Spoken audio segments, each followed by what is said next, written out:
How's it going, everyone? My name is Chris, and welcome back to the F125 My Team mode for today's Belgian Grand Prix. I don't remember what the name was for the track that we were going to, because there's no indication actually on the left-hand side really to see which track it is until I advance through all this, and then the race pops up. But whatever, we're going to Belgium. It's one of my favorite tracks, one of my all-time favorite tracks, as a matter of fact. And even though I'm a little bit scared with the, you know, not so much power that we have in the car compared to everybody else, it is still a track that I am looking forward to, and I actually can't wait to go racing on it. So today should be a lot of fun. But before we get into any of that, let's talk about the last race in Britain.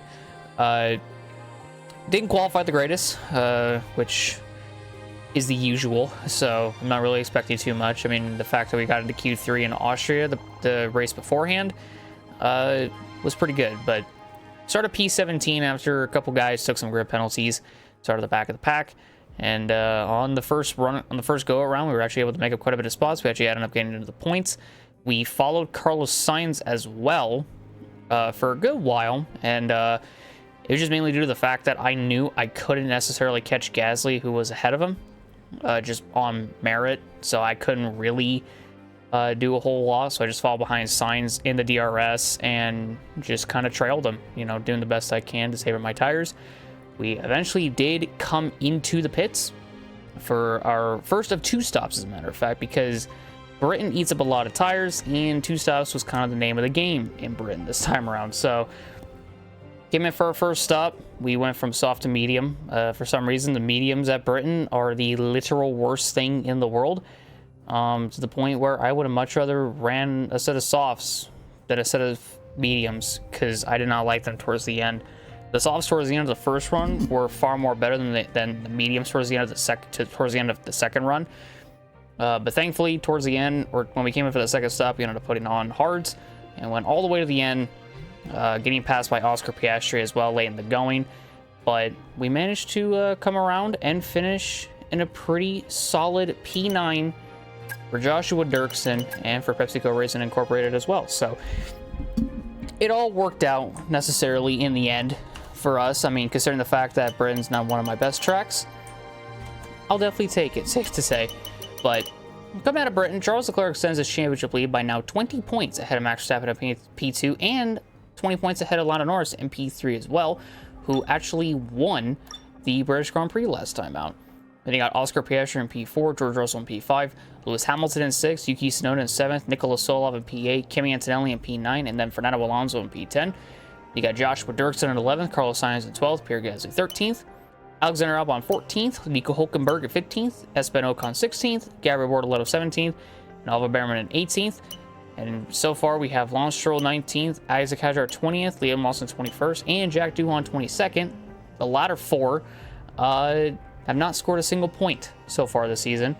And we are now halfway through the season, and 2 races remain until we hit the summer break, which we have Belgium, and then Hungary, then the summer break, and then we have the Dutch Grand Prix. So a lot could change in the next 2 races. And then over on the constructor side of things, Ferrari lead by 1 point ahead of McLaren in P2, with Red Bull following suit in P3, a distant P3 from the top 2 ahead. And you got Mercedes in 4th, ourselves in P5 with a big old nice amount of points of 69. Then you got Aston Martin in P6, Williams in 7th, Alpine now 8th with Kicksauber 9th, Haas in 10th, and the V-Car team with a big fat goose egg of points, aka 0 points, last in the constructors. Still pretty shocking that they haven't scored anything. I would have expected that they would have scored something already, but nope. Nope.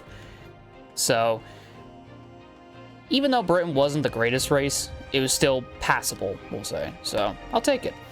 But another thing to really focus on as well, we actually ended up getting the tier 1 reward for the workforce. So now we're at 422. We are close to getting the passive income and constructors points. We're probably not going to hit 250 by season's end. We'll be lucky if we can, but I don't think we can. Again, it just kind of depends. Fan rating, we still have the 3 bars of, or the 3 arrows pointing up, so that's always good. And we are the only team at a fan rating of 2, but we are close to a fan rating of 3, which will unlock a lot of things. And then owner training, I actually have 2 going right now, which is a team restructure and then the Blue Sky Thinker, which These two I did put in for this go around from the time between Britain to Belgium. There's enough time to put some of this stuff in. So we'll be able to get both of those, hopefully. And then, yeah, there's not really much else. Our engineering is actually now phase 2, so now it looks like this. And actually looks really fucking cool. And we have a couple facility improvements going on. The aero breakthrough should be coming in, so we should be able to get more aero stuff. The durability breakthrough will, I think, come in probably after Hungary. Maybe before. Maybe it'll come in before Hungary. I'm not 100% sure.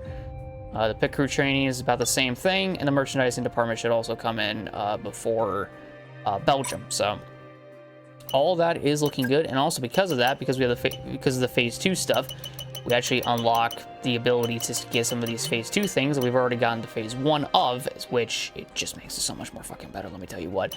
So we're gonna do the best we can to try to get everything, and currently right now we're on a good path.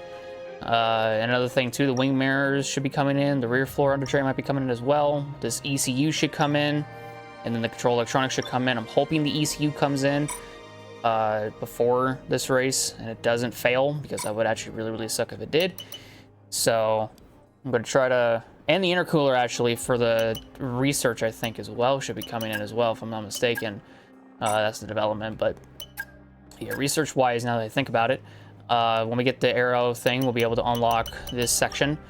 Chassis, we have the monocoque structure going. We bought that at the end of the last episode. The intercooler should be coming in, so it'll be another thing that we can get, and then we could probably focus on, I wouldn't say fuel, but maybe the energy recovery system, so the rotor speed. And then we actually have no more really to buy for the durability, so we got to buy the durability upgrade, facility improvement in order to be able to get more. So we're slowly chipping away at all this stuff. Trust me, we're getting there. But let's go on ahead and advance through time, and let's see what comes in, let's see what doesn't. Advance through time. The intercooler does come in, so that's really Chief, good. We have a and the control electronics part actually came in as well. They finished research. So let's get that in motion, shall we? Head over to here. Head to engineering for more info. And we got the aero breakthrough as well. So the aero breakthrough came in, which is really nice. And go to research. Head to here. There we go. So now we have the drag reduction, and we actually unlocked the DRS as well. So that is actually really cool. So I think we'll do maybe the wheel rim covers, just because why not? And that also might be researched before the race, so I'll take it. Nothing really I can do here. The intercooler did come in, which is nice. The cylinder head is a now new thing, but like I said, I'm going to focus on the rotor speed, because why not? It'll come in after Belgium, but that is fine. And durability, nothing over there. There was another thing. Oh yeah, development. So chassis, that's still coming in. The ECU upgrade did come in, so that's really good. This one's actually boosted now, because I think we had the Blitz, so yeah, that is something that is actually really good that's going on right now. So I think the next thing I'm going to do, probably do the spark plugs, I'd have to say. So maybe that'll come in before, oh, if I did a dual, I could do a dual development, but I need a facility improvement to do that. But a single one, maybe it'll come in before Belgium. I'm not 100% sure. We might get lucky. We might get really lucky, but that's also boosted. Control electronics came in as well, so we'll get the other control electronics on the car, or ready to be developed, I should say. So there we have it. And then we'll head down to a sign upgrade. So we have the control electronic upgrade and the fuel efficiency upgrade. So I think I'll give, so we're gonna play a Soul up today. So I'll give Durksen the durability upgrade, and I will give Solov the engine upgrade. So they're both at 15. So even though they're a little bit off or whatever, it's not too big of a difference. It's still a big difference, but it's not that big of a difference, so it should be fine. Now if we actually head here, we can actually get more stuff, now that I think about it.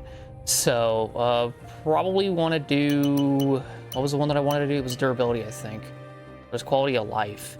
Do I want to do a quality of life, or do I want the research expansion for the durability? Actually, I have the durability breakthrough going on. So yeah, let's improve comms research. Let's do that one. Why not? Then we actually got the corporate one in. So now we actually have a phase 2 as well. It hasn't shown it yet, but we have a phase 2. So let's go on ahead and do audience engagement to get that all done. And I think we head here to corporate. Yep, there we go. We got to fill up those back to desks and everything, and merchandise and permanents is level 1, so that's always nice. But Yeah, we're phase 2 in our corporate side of things, so I'll take it. So we got to fill up 3 computers, but that's fine. There's now 2 things we've hit phase 2 on, which is really, really nice. I will take it any day of the week. So the next one's the personnel. The personnel is also very, very close to getting into phase 2, so it shouldn't be too bad. I can't really think of anything else that I might be able to get, unless I can I get another upgrade for Arrow? Probably not. Oh, I can! Oh, shit! Okay, give me this then. Fuck. I don't think I could do 3, though. No, I can't.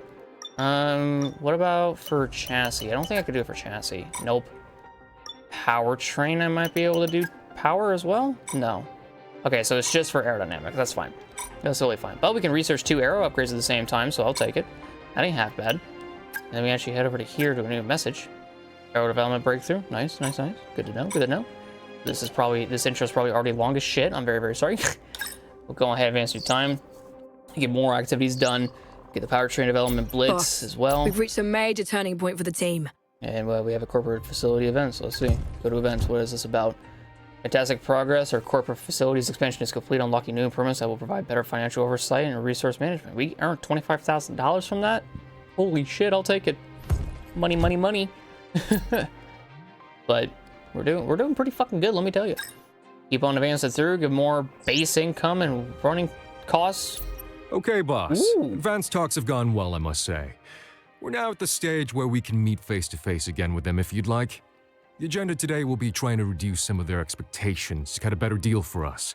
And, of course, we can always delay.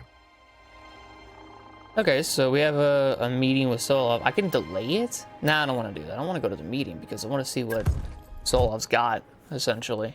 Because I'm not 100% sure what to see here. But he is one of our star drivers, so we gotta see if we can keep him on board. Just got Nicola back in for our second meeting this season. As our talks have progressed, we managed to build up enough of our reports that they've reduced their expectations of the team that should shift the proposed contract terms to be more favorable to us. Progress talks and unlock future meetings to reduce the driver's expectations. The driver's expectations of team, vehicle performance ranking of 7, fan rating of 2, and engineering workforce 160. We've got 2 of those. That's not too bad. So there's a 71% chance to sign him. His annual salary is almost $1 million, but that's not too bad. Team performance clause, score 20 constructors points. He's already outdone that. But yeah, I think penalty is 1.16 million, so not bad. I guess, I mean, this is good. So we'll finish the meeting. We'll continue talks. I mean, I want to keep Nicola on for as long as I can. Same with Durksen. I want to keep them on for as long as I can before I decide to make a decision. Getting close to an alignment with their side now. There's still a long way to go, and obviously, before we sign anything, we need to iron out the details. We still haven't begun formal contract talks. Still just preliminary discussion. I don't want to jinx it, so I'll let you know what happens. Well, the more that we do, the more possibility we can get Nicola back on. So that we just got to keep that in mind. Keep on advancing through time, get the reviews going. The wing mirrors did in fact come in. Part and it's now ready for fitting. I got a message here. Make sure to stop by the assign upgrade screen. Can you when you get shut the the fuck up, Mathis? Thank you. Hi, Christopher. I want to let you know that the recent meeting with Nicola Solov went very well. It was positive, has unlocked the potential for further negotiations. We're in a good position to move forward, and I'll keep you updated on any developments. I like to hear that, Andrew. I like to hear that a lot, as a matter of fact. We had here engineering, wing mirrors, all good. So they're fitted on both cars. So let's do both beam wings. They'll come in after Belgium, at least that's what it says. And they're boosted too, so that makes it even better. So do both of those. Let's see, the chassis should come in. The powertrain, both of these might actually come in before the race. I could be wrong though, but I think they can. So yeah, going to assign upgrades, they both are at 16 equally, and we're actually really, really close to passing VCarp and not being the worst team on the grid. So that is always, always good.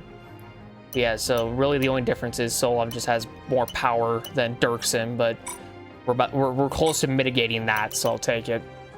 Oh yeah, we got a ways to go. So keep on going. Arrow, the blitz pretty good. Multiple activities completed. The rear floor under tray came in. Oh my gosh, there's so much shit coming in and going out, and oh my god, rear floor under tray, perfect. Let's get the other one going. That'll come in during the summer break, as a matter of fact. So that's good. So I'm gonna be a dick, but I'm gonna give this to Solov now that I think about it. So we'll give this to Solov. Sauber actually got passed by VCarp. Holy shit. Oh yeah, I forgot other teams can fucking get upgrades. I am slow as balls on this. So, okay, now there's distinct difference between Solov and Durksen. It's not like a huge difference, but you can tell that it's doing wonders. It's doing wonders. I think I got the other one going, right? Yeah, okay, yeah, I did. Spark plugs and ECU should be coming in as well now that I think about it in 3 days. So yeah, they should be coming in. The wheel rim covers just came in. Oh my gosh, dude, what the hell? Shit is coming in and I love it.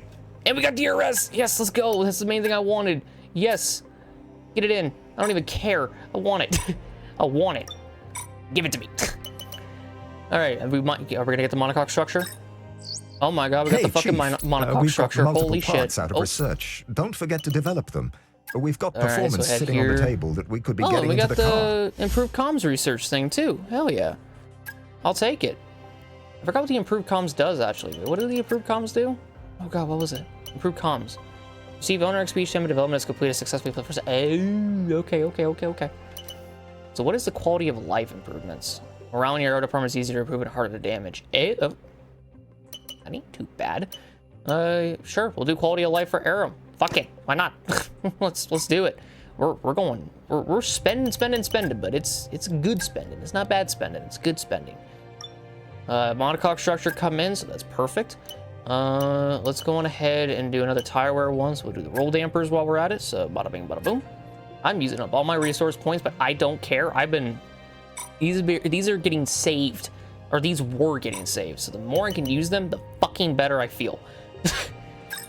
Keep on going. Fan outrage. Oh my god, another fucking event. We've got another interest. one. There's a sponsor looking to work with us. Ooh, sponsor, you say? What is the sponsor? What? I'm thrilled to inform you that we've secured a new secondary sponsor. We should think about integrating this sponsor's decal into our car design for the upcoming race. It could help us stand out and foster loyalty with them. Ralentizado. Yes, sure, that works. Ralentizado. Well, I'll fit them on the car somehow. But advance your time. Front wing and rotor speed came in. And the spark plugs came in. Let's go. That's actually perfect. That is really fucking perfect. And the durability breakthrough came in. That's even better. I love this. You love to see it. You love to fucking see it. What don't you love to see? There we go. The front wing flat profile also came in. Fucking hell. Can I do the halo? I can't do the halo. Fuck. I'm gonna wait. I'm gonna stop spending all my resource points. I'm gonna fucking wait. Wait, I can do 2 chassis now? Oh shit. Okay. Rotor speed came in. Awesome. I'd love to see it. Man, I really need it. I'm gonna be battened by the cylinder head. We need engine power, guys. I mean, come on, you can't blame me. Well, we unlocked this, so I'll take it. We unlocked a lot of shit. Oh my god. This is a lot, and I love it so much. Over to developments. These are still going. That's still going. Both of those came in, so that's perfect. Let me get the final spark plug on. There we go. And then I will do the stators. Yes, we'll do that. Get that going. Durability, that's still coming in. All right, perfect. Holy fuck, so much shit has happened. I was trying to make this quick and simple. This is far beyond that. This is far beyond it. All right, what's the major difference between the two? It's the power. Again, I'm gonna be an asshole and I'm gonna give. Well, I think Durksen actually has the other engine upgrade, don't he? It was the ECU, I think. Yeah, okay, he does have it. Okay, so I'm gonna give the spark plugs to Solov. Damn, VCarb jumped Sauber and Haas. And Aston Martin is falling down the order. Oh no, and Red Bull's pulling away at the top. My god. I mean, as a matter of fact, we're edging closer to Sauber. That is crazy. Now it's a big distinct difference between Solov and Durksen. So Durksen only has that, and Solov has both of these, actually. So once they come in, both cars will eventually be equaled out. So I mainly just want to try out the new parts, man. I mainly just want to. Personnel. Oh my god, personnel is phase 2. Let's go. Hell yeah. Bidding management group. Do I have the money? I do have the money. Am I gonna do it? You're god dang right I am. Let's go. All right, I can't buy anymore, but I can head over to here and find out that we're phase 2 now. So what? Yeah, pit crew training came in, so that'll help the pit crew. And then it'll zoom on out. And our personnel is phase 2, baby. We got all 3 areas phase fucking 2. Let's go. Hail to the yeah. Howard Bolt drivers. Perfect. Yes, I kind of want to have talks with Liam Lawson, okay? You can't blame me, okay? Liam is an essential part of PepsiCo Racing Incorporated. Let's be fucking honest. Let's just be honest, okay? I wasn't supposed to show that, but now that I have, y'all know now. And then here, messages, durability development breakthrough. That's another one. My gosh, there's so much. I'm going to look at this and it's going to be like 15 minutes. Jesus Christ. Now we're heading to Spa. Now I feel a lot more comfortable with all the fucking upgrades we just got. So, yeah, pretty much now what all that's left to do is just jump into the race weekend. That's about all I really can do anyways. So, yeah, we're going to go on ahead and jump into the race weekend for Spa Francorchamps. There we go. The thing is, though, this is a sprint race weekend now that I think about it, because Belgium this year actually had a sprint race. So, it'll be a sprint this time around. So, yeah, it should be interesting. But head to race weekend. And we played as Durksen last time. So, we are going to play as Nikola Solov. And we're going to see what exactly kind of performance we can get out of this fucking car. And whatever performance I can somehow pull out of my ass around here, I'm gonna fucking figure it out. I'm just saying that right now. But yeah, so I'm gonna go on ahead, hop into practice, then jump into sprint qualifying. I mean, all of y'all in the sprint. High-speed straights, heady elevation changes and dramatic corners. What is there not to love about today? It's qualifying day here at Spa-Francorchamps.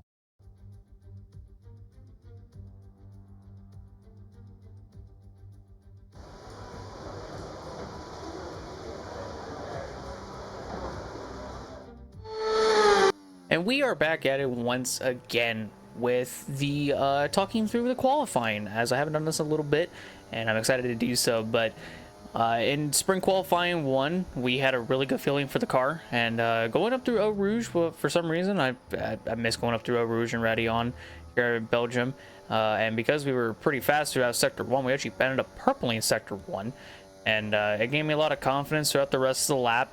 Just trying to keep my foot down and try to get some more good pace in it. This was our one and only lap, as well as we got a green sector 2, so it was a personal best, but we were up by well over a second on Alonso. And as we come out of the final series of corners and down the main straight, easy on the throttle, when we hit the start finish line, I saw myself jump up to what I thought was 3rd, but it was actually 5th. We ended up qualifying P5 in the first part of sprint qualifying, and unfortunately our teammate Joshua Durksen did not suffer, or unfortunately suffered a different fate, as he ended up qualifying 21st.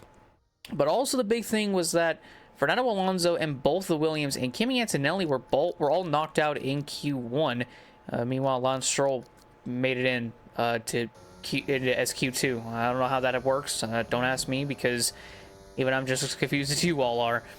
But in our one only lap in sprint qualifying 2, we had yet another purple sector 1, this time being 1.2 up on Behrman and the Haas. And as we head through the fast left-handers, I thought I was a little bit quicker throughout this section the second time around than I was the first time around, and we actually carried that momentum into the end of sector 2. We almost ended up being a second and a half up on Behrman. And we've been utilizing our deployments so much that at the end of both the sprint qualifying 1 and sprint qualifying 2 runs, we actually used up all our battery deploy. But we got P4 at the end of sprint Q2, and that put us into sprint Q3. So getting into SQ3 for the, I think, first time this season is a pretty big deal. I'm not gonna lie. So in all honesty, back-to-back Q3 appearances, even if it's a sprint qualifying appearance, but yeah, the biggest shock to me was that Hamilton was knocked out and that Lance Stroll barely beat Hamilton by 1,000 to get into sprint qualifying 3. So take that as you will. But here in our one only lap of SQ3, we actually got held up a little bit by Gasly, so we had to force it down the inside. to get around it, because when I came out, I was hoping I would come out with no traffic around me, and unfortunately Gasly was ahead. And I thought I was going to catch him, but when I caught him towards the end of the flying lap before starting my lap, we actually caught him going into turn 1, so I was kind of frustrated about that. But we still ended up purple in sector 1, and the main reason why there is still time rolling is because there is rain that is on the way, and currently right now it is raining, as you can see from the visor, or the halo, excuse me. But the thing is that it's not bad. It's manageable. It's not the worst thing, but it is manageable so far, or was manageable. And as per usual, we get a purple sector 1, a green sector 2, and as we come through these final series of corners before the main straight, we were looking at the times, and I was kind of thinking I'd get ahead of maybe Bortoletto, but then as we came across the start finish line, we actually barely eked out Bortoletto, as a matter of fact, and just a little bit underneath Oscar Piastri in P6, but we will start 7th for the race. So for sprint qualifying, it's a job well done, but now it is time to go on ahead and jump into the sprint race. So let's go on ahead and send it on over to David Croft to give us the rundown for the race. It's wet here today, and we're expecting those downpours to continue. This will make for a difficult sprint for all the teams.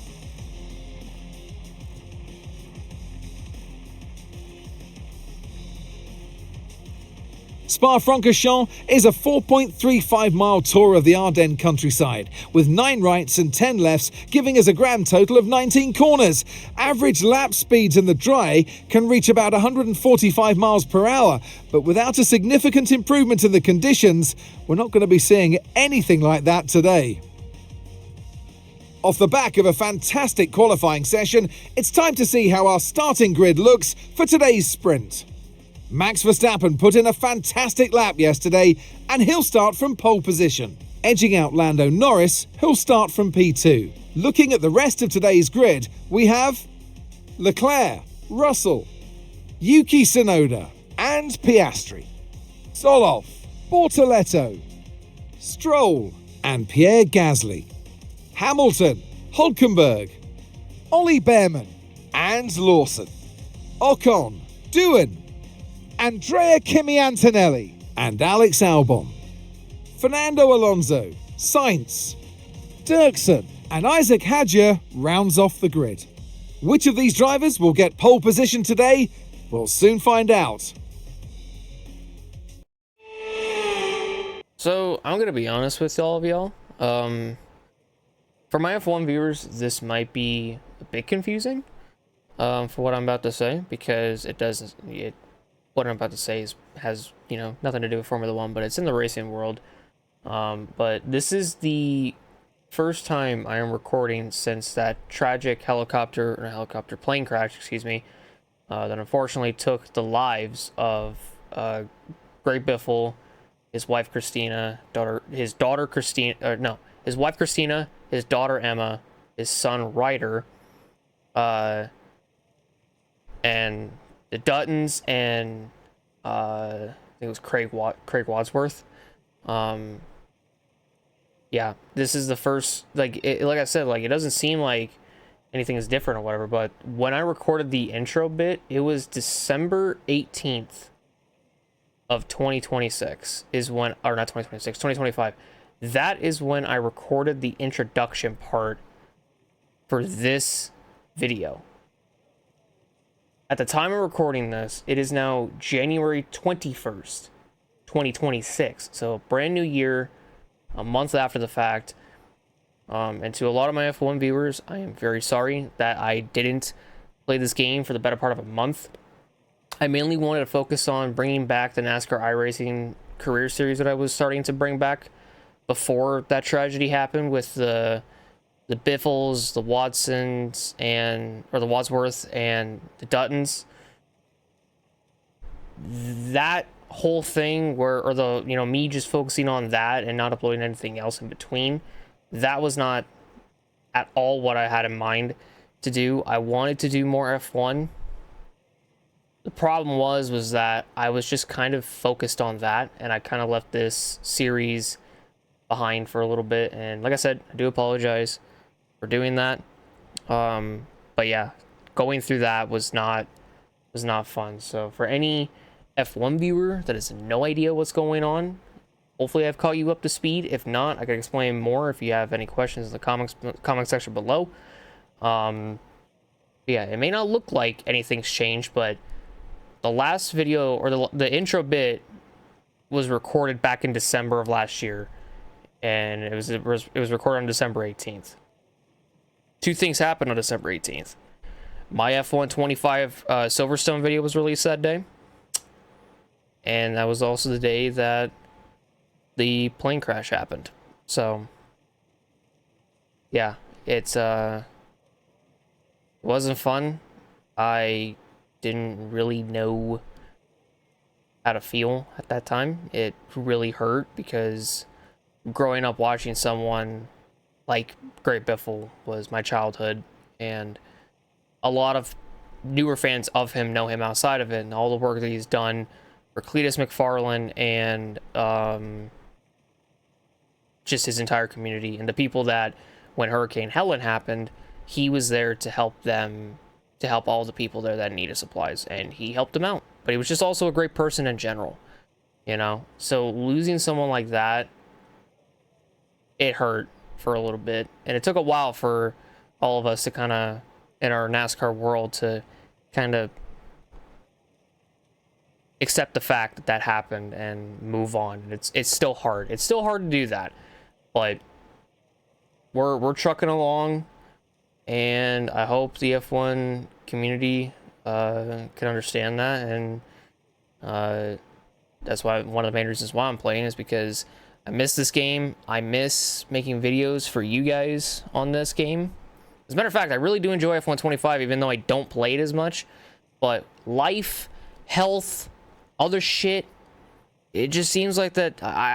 It's not more difficult to play F1, but good fucking lord, is it the most irritating thing in the world when I know I could play this game and I could have a blast doing so, and then I don't have time to do it because of all the shit that's going on, you know, like outside of a lot of things. But we're back, we're here.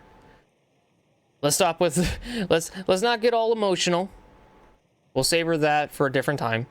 Then again, the entire month of December was just an emotional month. Mainly the last half, I have to say, was just an emotional month for us over on the NASCAR side. But like I said, coming here to F1, hopefully this will help out. And already driving this car in or around Belgium, I should say, I liked it a lot.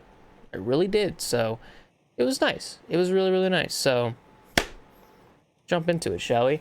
So you guys, and also that qualifying thing that is obviously done after the fact, like after all the races and stuff are done.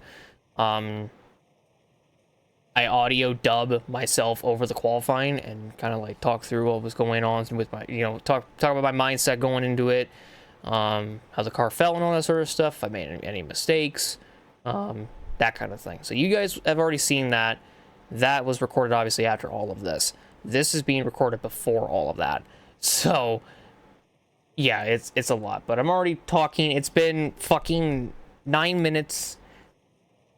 Let's get into it. So we're rolling off P7. We made it back in a sprint qualifying 3, SQ3. Another Q3 appearance, even if it's sprint qualifying. That gives me hope for the main race when we go into that. But take a look at the race strategy for this. It is raining. It does look like it's going to lighten up, and even the sun will come out, but I think by that point the track will still be wet. This might not be an Austria kind of thing where drivers will probably pit to the end, or pit towards the end with the sun coming out. I think the track is still going to be wet, so we're just not going to pit, I don't think. So wherever we roll off the line is probably where all of us are going to finish. So this is going to be interesting. In all honesty, I can't wait to jump into this and do some fucking F1. I miss F1. I miss this F1 community. And the NASCAR community also, the NASCAR community on my end, like, they come over here to F1 to watch it too. So hopefully this will be a breath of fresh air, and this will kind of help the healing process in a way with, like, F1 fans helping out with that too. So appreciate you F1 community for, you know, if you guys are going to, appreciate y'all for helping out. Means a lot. I don't know if saying if you are going to is a good idea, but you know what I mean. You guys are awesome. I love making videos for you guys, and that's what I want to do, whether it's for NASCAR, Formula 1, for both, because maybe some Formula 1 fans watch my NASCAR stuff, and some NASCAR, and maybe NASCAR fans watch my F1 stuff, you know, like vice versa. It's just, it's a mixed bag, but it's whatever. So I'm done yapping. I'm gonna go around the circuit in a formation lap, and I'll meet you guys back on the starting grid for the five red lights. So let's go on ahead and jump into this and see what we can do. Let's go.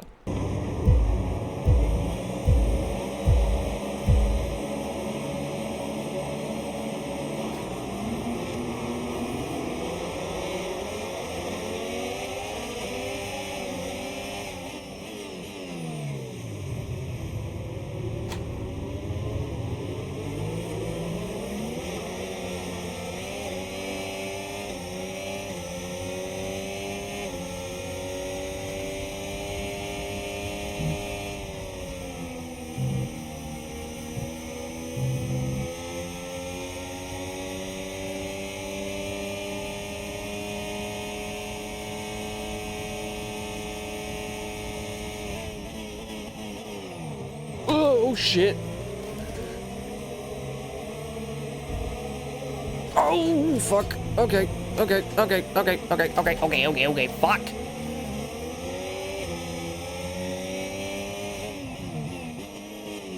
I was reacting to fucking Leclerc and Norris going side by side and almost slammed right into the back of Leclerc.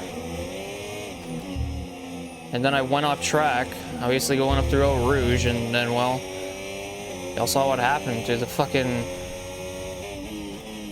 other series of corners. My gosh. Oh my god, the car is so fucking loose. And what I mean by that is the rain is fucking hard. It is raining hard.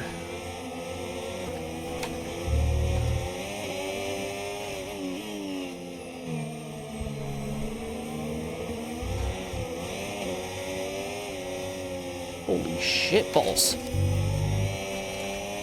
God. Come on, car. Get her going. Kick it in high gear and get the fuck on.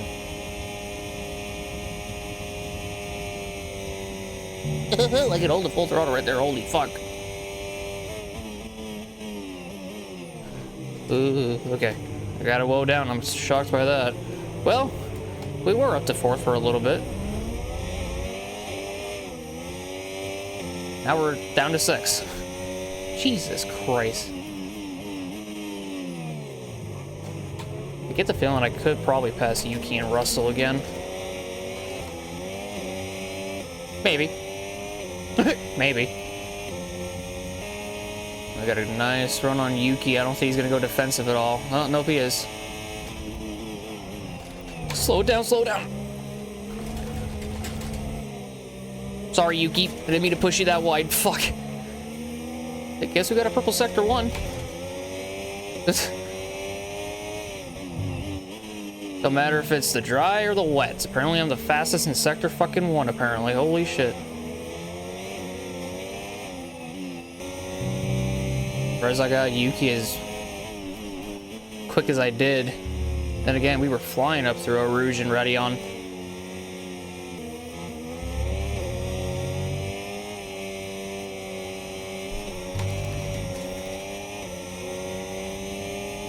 Holy shit. Just holding on for dear life at this fucking point. Jesus Christ.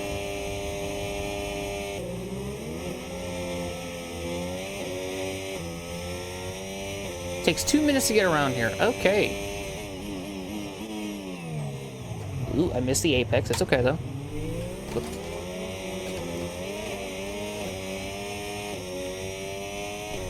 Talk about a fucking amazing launch, though. I'll tell you that much.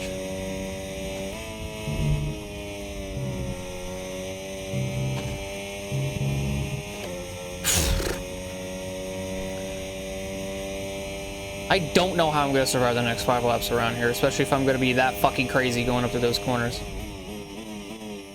Yeah, I was not as fast through Sector 1 as I was previous lap, but you know, it's whatever.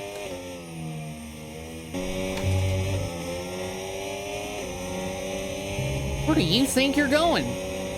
Go off the fucking track, I dare you. You're gonna fucking spin hard into that fucking wall next time. Yeah, the McLaren of Lando, Charles and the Ferrari, and George and the Mercedes, they've driven away. I can tell you that right now. I don't know what would happen if I just don't use ERS going through this section here.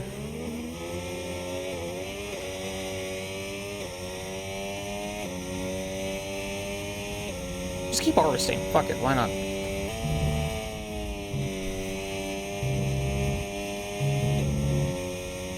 It's all over the place, and I'll take it.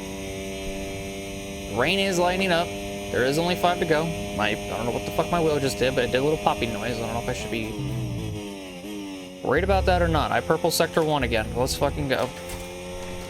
I'm drifting through the rest of the section, though. ETA on this rain clearing up is about 10 minutes, so just keep your concentration out there. You're doing well. And then by that point, the race is over, because 10 laps is 5 laps around, or 10 minutes is 5 laps around here. And guess how many laps we have left? 5. Unless it lightens up quicker than that, but I doubt it. I'm just savoring my ERS for that. For this straight is like perfect almost. I do see the what? I do see the sun coming out. Apparently I wanted to combine the words sun and come. I don't know why.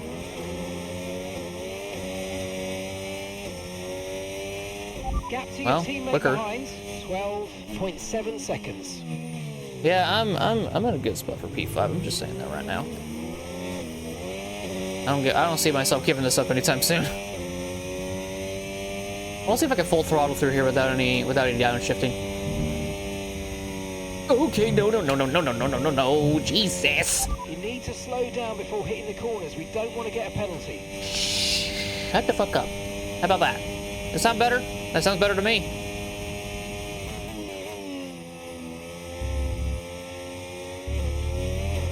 No need to worry about the tyre condition for now. Everything's looking good. Yeah, no, I'm just rally crossing, or not rally crossing, but I'm drifting around these fucking corners. Fuck my tires.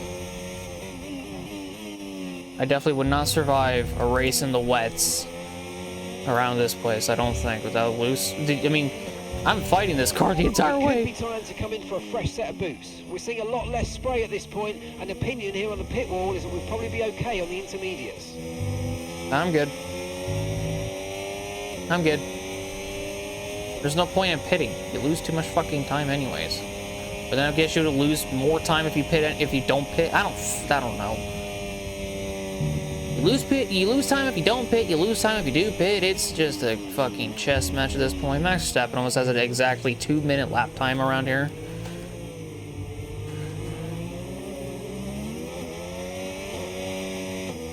Alright, 3 to go. Holy shit. Faster lap time. Don't know how. But it is, so just accept it, ask questions later.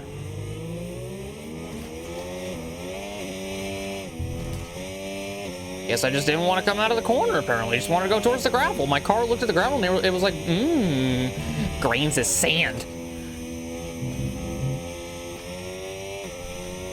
Do not ask me how I'm hanging onto this fucking car. I have no idea either. I'm hanging on for dear life. I am gripping my steering wheel like I did back at Daytona and that NASCAR iRacing 2003 career season video, which you haven't watched it, go and watch it. It was a pretty good race, even though the frame rate was shitty, but I figured out what the reasoning was, and I was pissed off that I figured it out after the fact when I was getting the footage for the replay. The play-by-play. I mean, it's the same thing. Replay, play-by-play, you get what I mean.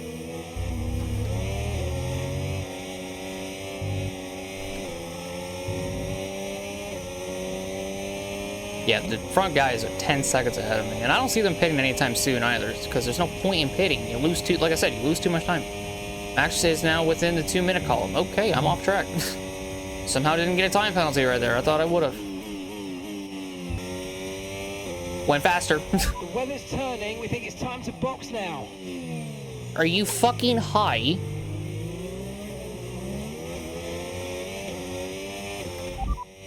No. Understood. Copy that. I'm like, bitch, no. Like, fuck that. I'm not pitting at the end of this lap. Coming to the final fucking lap of the race. No. Not gonna fucking happen. The rest of the drivers can, though, if they want to. I don't think they're going to, but they can.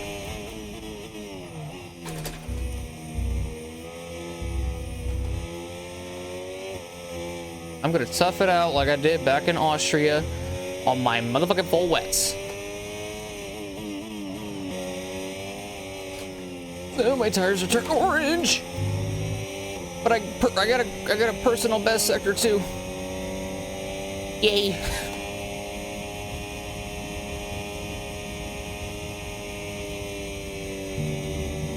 I fucking told. Wait, what? Oh, Lando put the fastest lap in.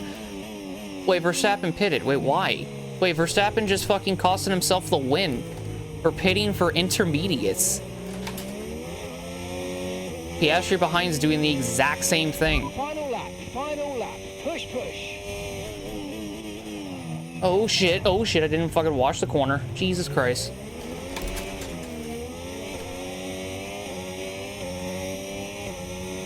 I'm okay. I don't know how, but I'm okay. Huh.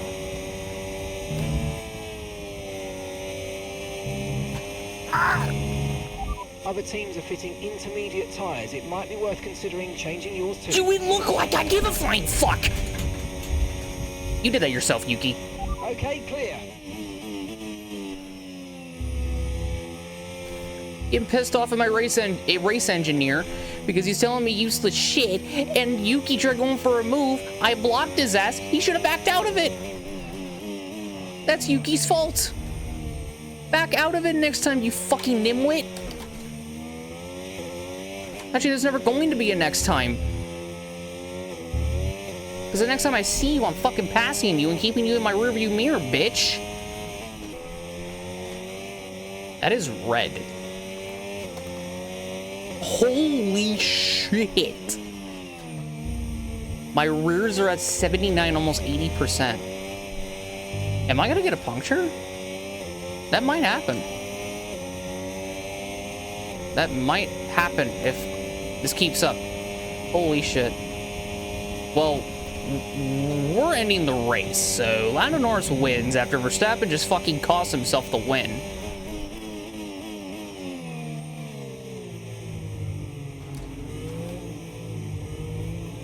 Oh, fuck me. Fuck me. Oh my god, we survived. How the fuck did that happen? Oh. Right, race over. Take care of the car on the way in. P5. 4 points? Yes, 4 points. Fuck you, Yuki, for trying to fuck me over. Ugh. That did not need to be as stressful. Alrighty, well, Lando Norris gets the dub, which did not see happening, because considering the fact that Max gained like next to no time on them, he should have just stayed out. He pretty much cost himself the dub. And I'm not even joking, like, he had it in the bag. He was way far out. He may have thought he was a little too far out, or he may have thought he was like really far out to get a pit stop done, but nope. Nope. He came in and he fucking put intermediates on, but there was guys behind that did the exact same thing too, so I don't know. I have no idea, but Lando Norris wins it. He wins the sprint, I should say. Charles Leclerc finishes second. George Russell finishes third. Max finishes fourth. Nicholas Olov, ourselves, P5. Lewis Hamilton in sixth. Pierre Gasly in seventh. And Yuki Tsunoda hung on after being a complete fucking moron down the straightaway. Not just backing off because I was blocking the run, like as you do. I blocked his run and he still went for a non-existent fucking gap, and he literally almost destroyed the both of us. You can blame that on me all you want, but from my perspective, he should have backed out of it. There are so many fucking instances where it's not only in just this game, but there's other games that this exact same fucking thing has happened. And they don't back out of it when they should. Otherwise, the race is fucked because they don't understand the terminology of backing the fuck out. Like, holy shit. Shockingly, I didn't get a 5-second time penalty or a 10-second time penalty. Dude, I'm glad that didn't happen. But holy fuck, is that annoying as fuck to fucking deal with. I'm sorry. It's literally the most annoying fucking thing in the world. No matter what game you fucking play, whether it's NASCAR, iRacing, like NASCAR 25, iRacing, Formula 1, or F1 25, the fucking AI goes for a non-existent gap that they think they can fucking go for. When the gap is getting closed, yet they still fucking go for it. How has the AI gotten dumber when making passes? Like, what the fuck? Seriously, what the fuck? Like, I'm sorry, but if I block an AI down to the grass, not like anywhere else on the track where they can like make a switchback on me or whatever, which I feel like they should do instead of just going for a fucking gap that doesn't exist. That's why I enjoyed F1 22, or not 22, F1 2020, 2021, and 23 so much, because the AI did that exact thing. If the gap was closing, they switched immediately. They didn't continue fucking forward. Why do they continue forward? Why? I know I'm overanalyzing the shit out of this, but why? Why go for a gap that doesn't exist? You're not Ayrton Senna.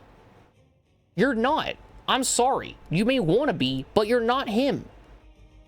You're not that guy, pal. Trust me. You're not him. Ayrton Senna is his own thing. He may have went for a gap that existed in the 1990 Japanese Grand Prix that took out him and Alain Prost, okay? He may have went for that. That doesn't mean 30 fucking years later, almost 30 years fucking later, 25 years later, as a matter of fact, after the fact. Actually, no, it's 35 years after the fucking fact. That doesn't mean that fucking rule implies itself here, because a clip of him going around saying if you no longer go for a gap that exists, you are no longer a racing driver. The gap was there. I closed it. He should have backed out of it. End of fucking story. I'll even go to the fucking replay and analyze the fuck out of it too. But yeah, Ocon P9 and Liam Lawson P10. So yeah, I'm shocked that they didn't get Yuki there, because Yuki didn't even have a fucking front wing. And then Kimi Antonelli finishes in 11th, Albon 12th, Alonso 13th, Jack Doohan 14th. All right, there's his best finish, I think, so far, which is in a sprint. Isaac Hadjar 15th. Here are the other drivers that pitted. Gabriel Bortoletto 16th, Oscar Piastri 17th. Oh, Durksen didn't even pit, but he finished 18th. Good job. Lance Stroll 19th, he pitted. Oliver Behrman 20th, he pitted. Hulkenberg pitted and he finished 21st, and so did Sainz. He pitted and he finished last. So, also, no DNFs. Shocker, I know, because Yuki and I probably were going to be the DNFs, but nope. Okay, so I'm just watching back the fucking incident between me and Yuki on the last lap. This camera really doesn't do it a whole lot of justice. This is the only one that I've seen so far, but I mean, like, dude.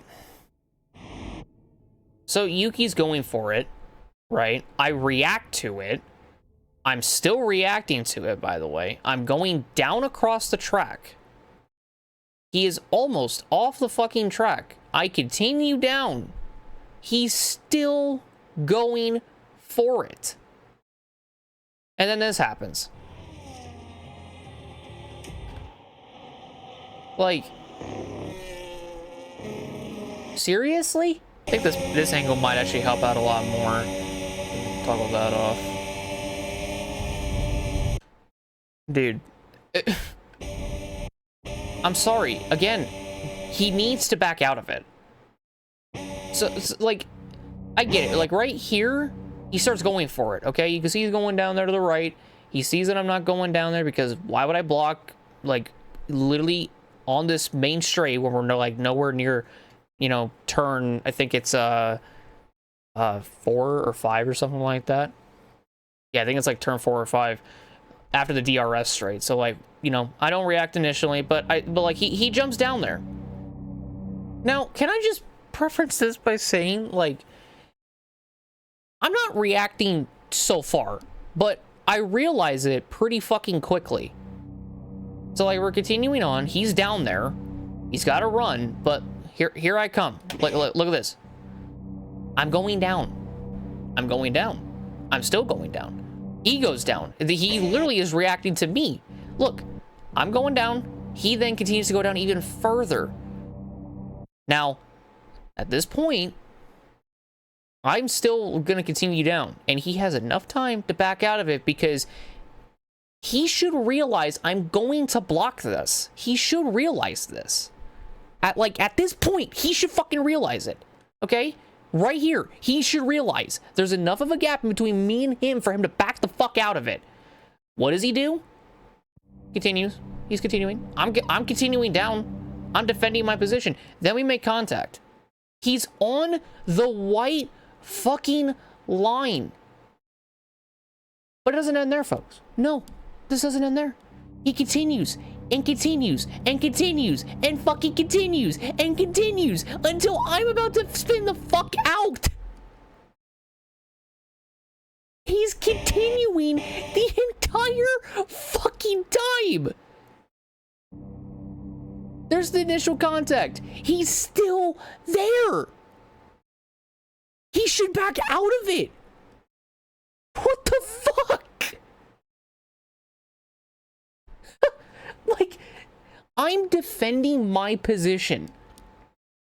Okay? He had enough time before all of this to back out of it and continue on. He could have passed me quite literally going up to the corner. You want to know why? He would have had the racing line. I would have been on the wetter side of the track, which is also the dirtier side of the track. But no. Yuki motherfucker, Yuki dumbfuck Sonoda wanted to continue to just go down. Goes down initially, and then I react. Once again, and he goes down too. But again, like, he should have backed out of it well before. As a matter of fact, he can still back out of it right here. Let me also just say this right now. He doesn't even need to back out of it. He can, like, jump to the out fucking side if he wants to right now. He can go out there. He can. He can continue the momentum and jump to the outside. It's been done before. It has happened before. But this is the problem. He continues on. He doesn't react. Like, not only do I think he should have done it here, he also should have done it here and here and here. Like, when I'm going down. Like, he should be going up the track right behind me. But no. Why would he? Why would he continue that? I get it. But, like, I'm literally perpendicular to the fucking racetrack. I get it. I'm over fucking doing this. But I'm perpendicular to the fucking track, and he's still going. Still going. It's now to the point now where he's on the white fucking line, and that's his fucking fault. He had the opportunity to back out of it. He had every little second, every nanosecond to back the fuck out of it, and he didn't. But also, because I don't know how close he is, because I never get fucking told how close he is, because the mirror doesn't really fucking help, I drive into his fucking left front wing end plate. No big deal. Gets hit, backs out of it, right? No. No. No. No. No. No. Nope. Still going. It's not even until we both hit the fucking grass that he backs the fuck out of it, because his AI is programmed every time he hits the fucking grass to just stop. So, like, he's slowing the fuck down. Meanwhile, I'm going. Like, I'm fucking wheeling this thing. Look at me go. Dude, I even smacked the fucking wall right there. He's going back up the fucking racetrack. I'm carrying my momentum. He backs out of it after we've already essentially crashed.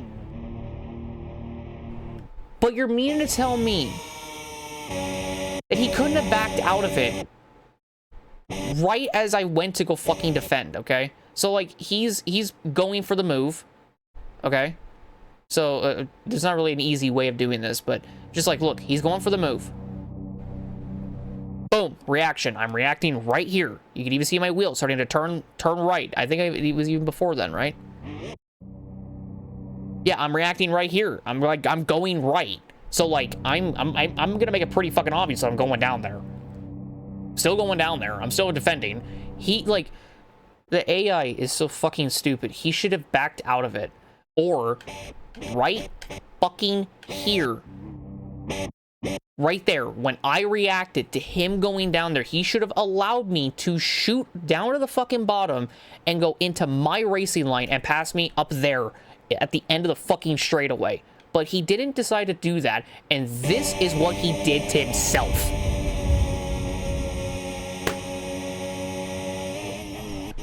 Like, dude,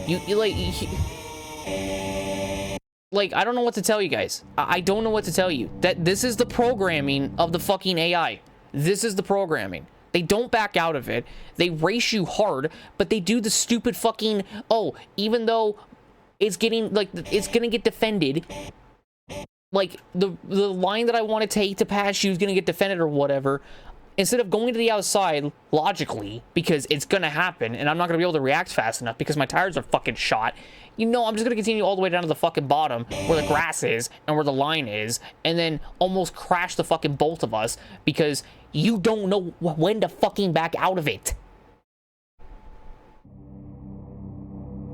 Like, he's not backing out of it at any given moment when we're making contact right here. He's not making any contact. It's not until his car hits the grass, like when we both go into the grass, then he fucking stops. Then he fucking slows down. Then he slows down. The second we hit the grass and he loses his entire front fucking wing, that's when he decides to back out of it. He didn't back out of it at any other given fucking point. He didn't back out of it when I defended my position and the fucking inside line was not going to be fucking usable or feasible in passing me. He didn't back out of it when he fucking lost his left front wing end plate, but what the fuck ever, doesn't really matter. He didn't back out of it when he lost literally a chunk of his front fucking wing. I don't even know how the fuck that happened, in all honesty. Like, just barely grinding on his tire did enough of that, or grinding on a non-existent fucking end plate. I don't know, like, fucking physics are broken in this fucking game. But just, he didn't back out of it when that shit happened. He didn't back out of it when I'm sideways. He didn't even back out of it when I was turning sideways. No. He backed out of it when I was, not even when I was fully sideways. He backed out of it when his entire front fucking wing popped off of his car and he just braked. There was no other way for me to get off of his left front tire if he didn't brake right there. What the fuck? Again, like, if you want to blame me, blame me. Whatever. In my opinion, Tsunoda should have backed out of it. He should have went to the outside. My tires were shot. I wasn't going to be able to defend two fucking, like, sections or whatever. He could have went to the fucking outside. But he decided to just keep it on the bottom. He decided to just run his... He decided to... Like, I ran him down there because I'm defending my position. But I also expected him to back out of it. Because as a racing driver, you should know when to go for the spot and when to not go for the spot. And if I'm doing something like this, where I'm defending my position, that doesn't mean continue the fuck on. You have... He had so many fucking opportunities to pass me on the left-hand side, and he didn't take it. He still went down here. He was still full fucking throttle. I guarantee if we went to his fucking POV, he's full throttle the entire fucking time. Hold on. Go to his fucking helmet cam. Hold on a sec.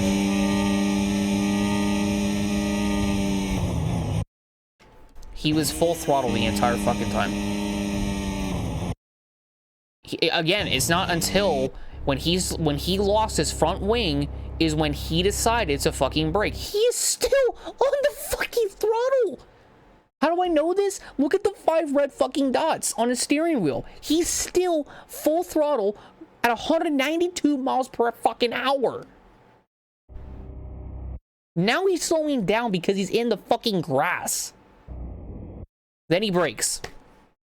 Then he fucking brakes.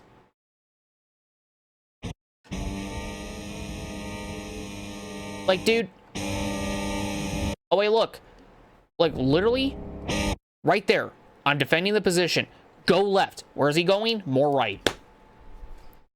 How much space does he have? He has that much distance in between my car and his car, and he continues this way.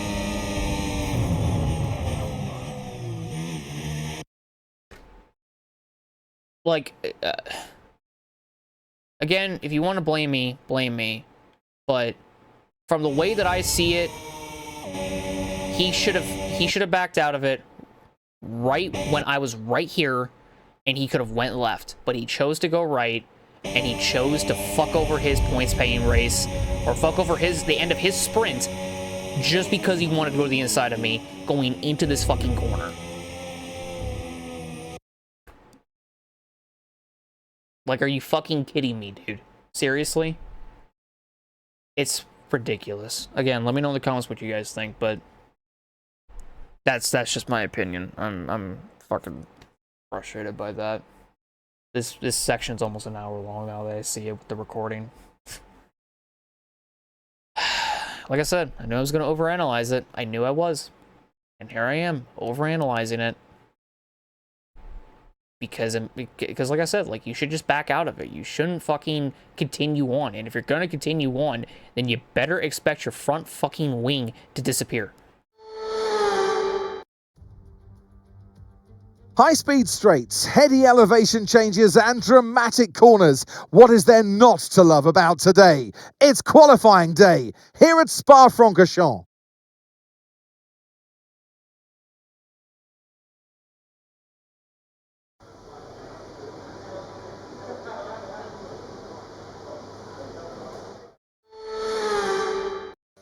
Well, now we're actually in the main event qualifying, or the main qualifying for the main race on Sunday. And this qualifying is going to be a little bit different compared to the sprint qualifying, because instead of rain being forecasted to hit towards the end of the qualifying in Q3, it's actually going to come a lot earlier. But as was in the sprint qualifying, we purpled Sector 1. And it seems like nothing's changed there. It just Sector 1 is probably the fastest part of the track, in my opinion, because of the straights that you have after you start the new lap and all that sort of stuff. And it really just shows how much more better our power unit is around Belgium, of all places, which I was actually fearing we wouldn't have a whole lot of speed around. But even coming to Sector 2 and being 2 seconds up on Hulkenberg was even a shock to me. So that was pretty big to know that we were going to be 2 seconds up on Hulkenberg. And then as we came through the last corners, I was really confident that we get a good lap in. Again, use up all my deployment. However, we shot up into 5th. Now, you may wonder, why is the qualifying not over? Well, that's because rain was actually forecasted to hit during the first part of qualifying. So rain started to hit at the end of Q1. And unfortunately, our teammate went out there. A lot of drivers actually went out there to see if they can get a better lap. And let's just say it didn't really work out for them a whole lot, as Max Verstappen was the fastest. But we've got P5, and we just stayed there pretty much the entire time. And unfortunately, once again, our teammate Joshua Durksen got knocked out in Q1. And this time, a shocker is Nico Hulkenberg got knocked out in Q1 this time around. And Fernando Alonso once more got knocked out in Q1. And Isaac Hadjar made it through. His teammate Liam Lawson, on the other hand, not so lucky. And I find it funny that Stroll made it all the way into SQ3 and got knocked out in Q1. It was a little bit funny, or actually it was very funny to see that. But as we head into Q2, it is raining, but it's not too bad. It's kind of like the end of SQ3. It's raining, but it's still manageable. Going up through Radion and Eau Rouge would determine how bad it was, and it wasn't that bad, so we could still go full throttle through there. So for the rest of the lap, I had confidence that we could still put down a pretty good lap. And it seemed like it was going to be pretty good. And so far, I mean, it was going quite well. Hadjar to the fastest lap. Then I went wide in the fast left-handers, which was not a part of my plan. As a matter of fact, I think it cost me quite a bit of time when I did do that.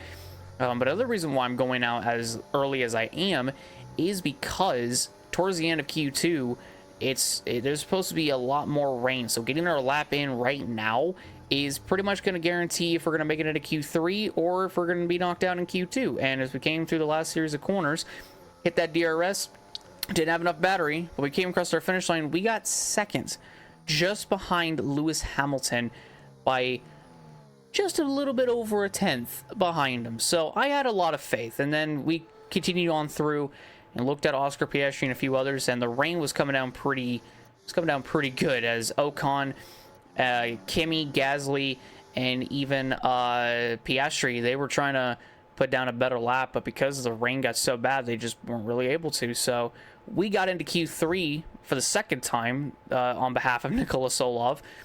But it wasn't going to be easy because now we're on the intermediates for Q3, and I didn't really want to drive the intermediates, and I was kind of getting used to a dry track.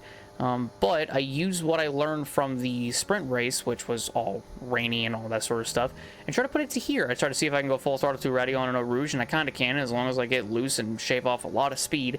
But it is technically possible to still go full throttle through there. It's just very, very tricky. Once more, we purpled Sector 1, which came as a shock to me, even on the intermediates, but I knew I had something. I just didn't really know how the car would react in certain ways around the track, and car was just slipping and sliding a lot. Then again, it happened quite a bit, as a matter of fact, as we were coming towards the end of the sprint race. It was just slipping and sliding around. As a matter of fact, it was just happening all sprint race, so I kind of expected it a little bit, but not quite. And it was a little rocky towards the end of the lap, as we were actually down almost a second behind Yuki Tsunoda, and that's because we botched the ending of Sector 2 as bad as we did. But as we came up through to the end of the third sector, I was kind of debating if I should go another lap, and because I used up all my deployment, I could actually maybe savor some battery, and I could probably get a higher position. As we came across our finish line and we were 10th, so I decided I will go again because I'm 2 seconds down from Tsunoda, and I could definitely make up a lot of time because of the amount of mistakes that I made. So we continued on, and I didn't use any ERS down this initial straight, which cost me quite a bit of time, but it was probably a good thing because going up through Radio on Eau Rouge didn't lift at all, mainly due to the fact that I wasn't carrying as much speed, but I also gained quite a bit of time out of it. And by the time we hit the end of Sector 1, once more we purpled it, and we were almost a second up on Tsunoda, which even in the wets, it still continued to show just how good our power unit was. And even at the end, coming out of those corners, we were 3/10 up, and then coming towards the end of Sector 2, we're actually a second up from where we were the last time, and we're actually up on Tsunoda by 2/10. So I was kind of feeling a little, I was feeling pretty good about it. There's five minutes remaining in the session as well, and we just kind of went for it. I was just kind of like, you know what? I want to see if we can maybe get to where Tsunoda is, maybe past Hadjar. Who knows? As we came through the final, or the last bit of Sector 3. I was realizing I was a little bit down, and I went back up to well over a second and 3/10 up, and we came across our finish line. We actually almost beat Tsunoda. We were just a second down from Hamilton, but we did get Hadjar, Sainz, and Albon, which was nice, and unfortunately we didn't get Tsunoda, which sucks. We were 6/10 down from him, but Lando Norris for the main race will lead us to the field, or lead us down to start this race. But let's go ahead and set it up to David Croft to go on ahead and talk us through what's going on. Welcome then, as we take a step back into the nostalgic golden days of motorsport. Spa is unashamedly a throwback, and all the better for it. Climbs, drops, sharp turns, chicanes, sweeping high-speed corners, all while taking in some of the most beautiful scenery that Europe has to offer. This might sound like a travel brochure, but it's not. It's a race day. Welcome along to Spa-Francorchamps for the Belgian Grand Prix. So here we are once again, ready to go racing through the Ardennes forest. 4.35 miles of long straights, fast corners, and massive elevation changes. It makes this not only one of the most exciting circuits on the calendar, but one that makes for some consistently high-quality racing as well. Simply put it, there's no place quite like it. Before we begin, let's take a quick look at the grid lineup for today's race. Lando Norris will lead us away from pole position, just ahead of George Russell, who starts this event from P2. Looking down the rest of the grid, we have Leclerc, Hamilton, Alex Albon, and Solov, Hadjar, Sainz, Piastri, and Esteban Ocon, Verstappen, Behrman, Pierre Gasly, and Antonelli, Lawson, Sonoda, Fernando Alonso, and Jack Doohan. Hulkenberg, Durksen, Stroll, and Gabriel Bortoleto rounds off the grid. Now it's almost time for lights out, so let's go down to the track. And alongside me today is a man who needs no introduction, but I'll try anyway. It's Ant Davidson. And let's talk momentum with this driver. What a sprint it was. They start at 0 once again for today, but with a huge amount of confidence, surely. Well, they'll definitely be glad that there's not a sprint race today. Let's face it, the sprint couldn't have gone much worse, but what we're looking for today is a reaction. I know what we've got to do before the start of today's race, but what about our driver? What do the final hours look like for them? Well, for them, you've got your pre-race rituals that you go through. You see different drivers that, some have got their headphones on, they're listening to the music. Some drivers really absorb the energy from the crowd and they're there waving to them. Other drivers, they go within themselves. They chat to their engineers, absorbing that information, that vital information that you need to carry you through the race. And, those pre-race rituals are essential to making things systematic. We do a lot of Grand Prix in a season, and the more systematic you can be, the easier you are within that environment. All right, so rolling off P6 for tonight's race, or for today's race, rather. Yeah, I'll say this right now. I think this is our second Q3 appearance that we've gotten this season, because the first one was Austria, and we have this one. So... yeah, back-to-back Q3 appearances, as a matter of fact, with Solov, because we got him into Q3 and for the sprint qualifying, so we got him in SQ3 for the first time as well. So run off of a bit of a high from that race. So yeah, this should be pretty interesting. We did move our way up the field a little bit, but yeah, it was pretty good qualifying, I will say. A lot happened.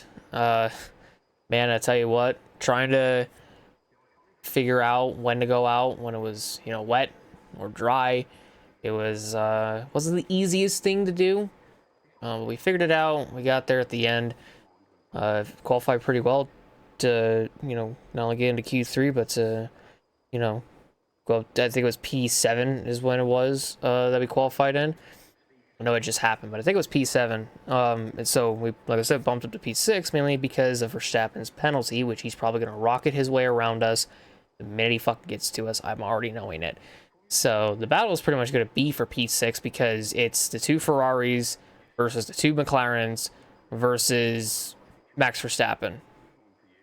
You could prove me wrong, but that's literally what it is at this point. But yeah, we'll just kind of see how today's race goes as we take a look at the race strategy. Looks like it's going to be a medium to hard kind of day. What the fuck? They have no faith in me, do they?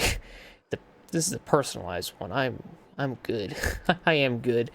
So yeah, we'll rock out with the medium to hard kind of strategy. We'll push quite a bit this race, so I think I'm going to add in quite a bit of fuel. I might add in like roughly just a little bit over 3 laps of fuel. I don't want to go 2 over. Yeah, about like that much, 3.4. We'll burn it off, but should I go more? Should I go a little bit higher? Ooh. Fuck it, we'll go to 4. We'll go to 4 extra laps of fuel. Like I said, we're going to push super fucking hard to the point where we're going to burn it off, so ain't no big deal about it. But yeah, so this is going to be an interesting race, and we're just going to see how everything kind of plays out for us. So hopefully today will go pretty well. I'm guessing with the 2-stop strategy, with the personalized one, and even the alternate strategy, I'm guessing that a lot of drivers might be doing 2 stops, and we're just doing the one-stop strategy. So like I said, it'll be interesting to see how that all kind of plays out. If we are able to save our tires a lot longer than 9 laps, and that'll work. But we'll have to wait and see. And also, there's no rain forecasted, so that's a net gain. That is a net gain. But yeah, other than that, though, let's go on ahead and jump on into this race and let us see what we can do. Let's go. This race should definitely be interesting because this will technically be one of the first like high downforce tracks that we're gonna have to really pay attention to, or not pay attention to, but just try to get used to, because after this race, can't really say that Hungary is a high downforce track. I mean, it technically is, but not really. I'd say this will give us a good indication for when we head to Monza later in the season, because that's one of the more higher downforce tracks. Baku is one of them. Vegas is one of them. Like, there's quite a bit, so this will give us a good indication of how we're doing. So let's just see how this all kind of plays out, shall we?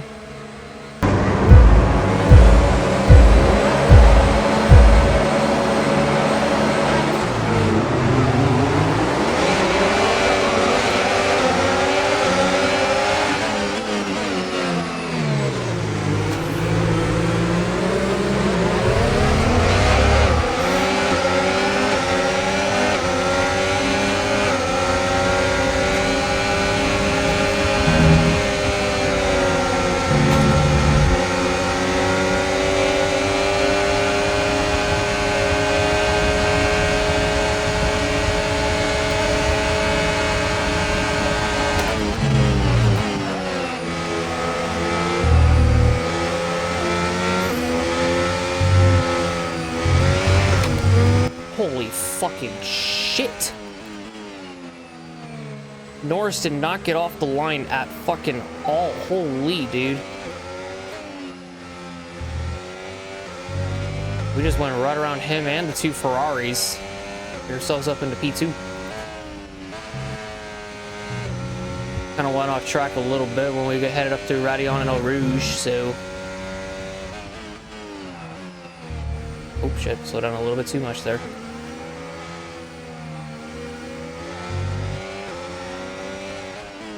Gotta find my rhythm. I don't think I'd be up here. It's also been a little bit since I last raced on a dry track, so it was like back in Q2, man. Gotta get used to this shit again. These two Ferraris are just trailing me right now, bro.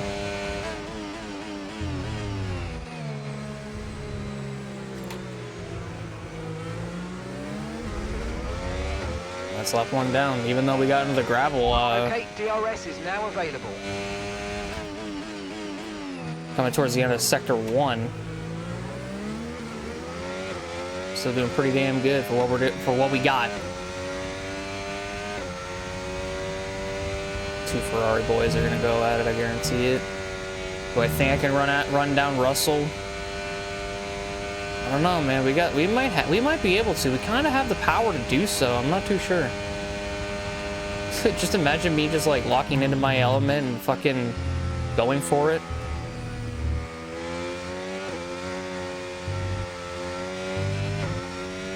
But yeah, I'm nailing these fucking corners so far.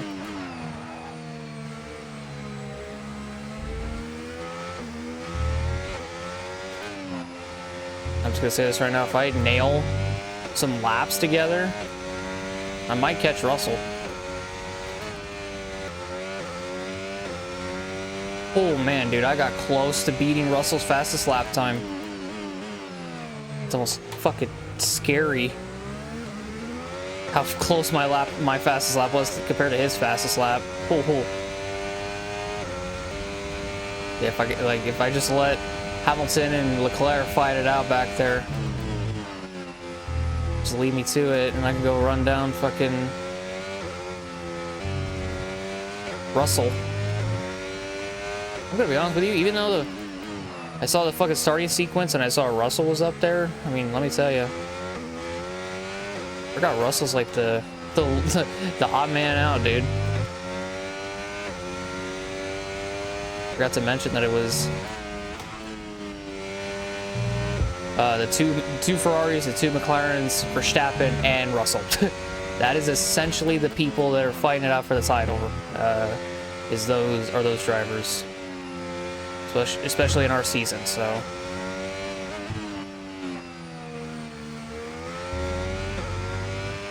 yeah, I don't know why I can't get through that fucking corner any faster than I could before.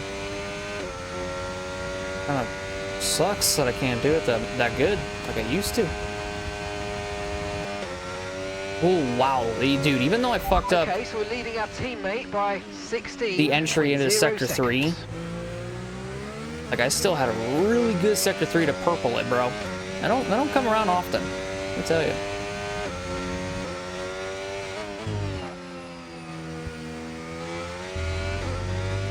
I didn't have to break that time going through there. I was actually able to, like, lift and coast.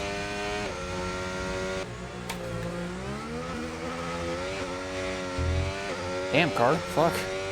Just wanted to exit the corner. Holy shit.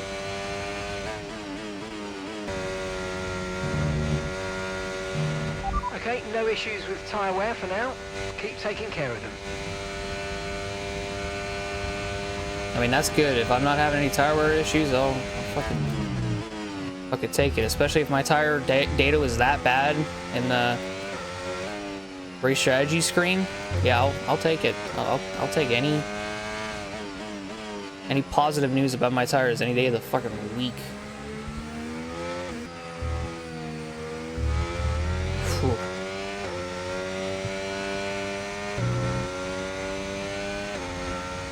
Yeah, like I gained time on Russell. The track is clear. Oh, yellow flag behind. That is for Charles in the Ferrari. He is slow on the straightaway. That is, yep, that is his day over. I'm gonna make a comment that I'm like trying not to fuck up the entry to some corners or whatever. Just doing the best I can, and then that happened. Yep, there goes Charles. There goes one Ferrari. Okay, you're losing a small amount of time to the car behind. Let's keep pushing. I say that kind of poses a problem for me because now Hamilton doesn't have anybody to fight. But ain't the end of the world. Ain't too bad. What's funny is I still think I have better straight line speed than he does. Yeah. Holy fuck, I sets it in there. Jesus Christ. That was not on purpose. That was on accident.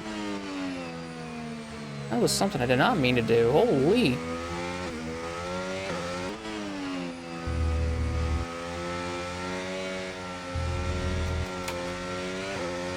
Looked it up right there again. I think that was actually 2 laps in a row. I did the exact same thing. We're approaching the pit window now, and you're going to be on hards next time. Damn, I didn't even realize we're coming up on the pit window. Kind of was just in my own little world. Just doing my own thing, and next thing I know, pit stops are coming up. I don't even know. See, sometimes Mark just kind of wakes me up or whatever from just the daydreaming that I do sometimes whilst racing. He's like, hey, you're pitting a couple laps here, by the way. Like, oh, okay, thank you for letting me know. So sometimes, not all the time, but sometimes he's useful. It's like what I said though. He's got his uses, but it's not often he does. I'm kind of shocked I haven't seen anybody come down pit row quite yet, so I don't think anybody chose the 2-stop strategy so far from the looks of it.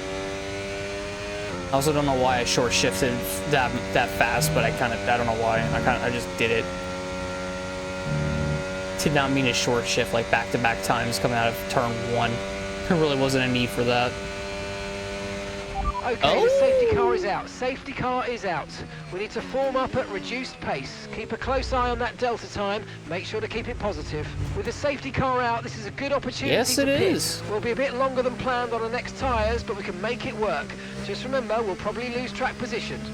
That's... Okay, copy that. Wait, no, why are you doing hard? Why are you doing softs? No! Fuck.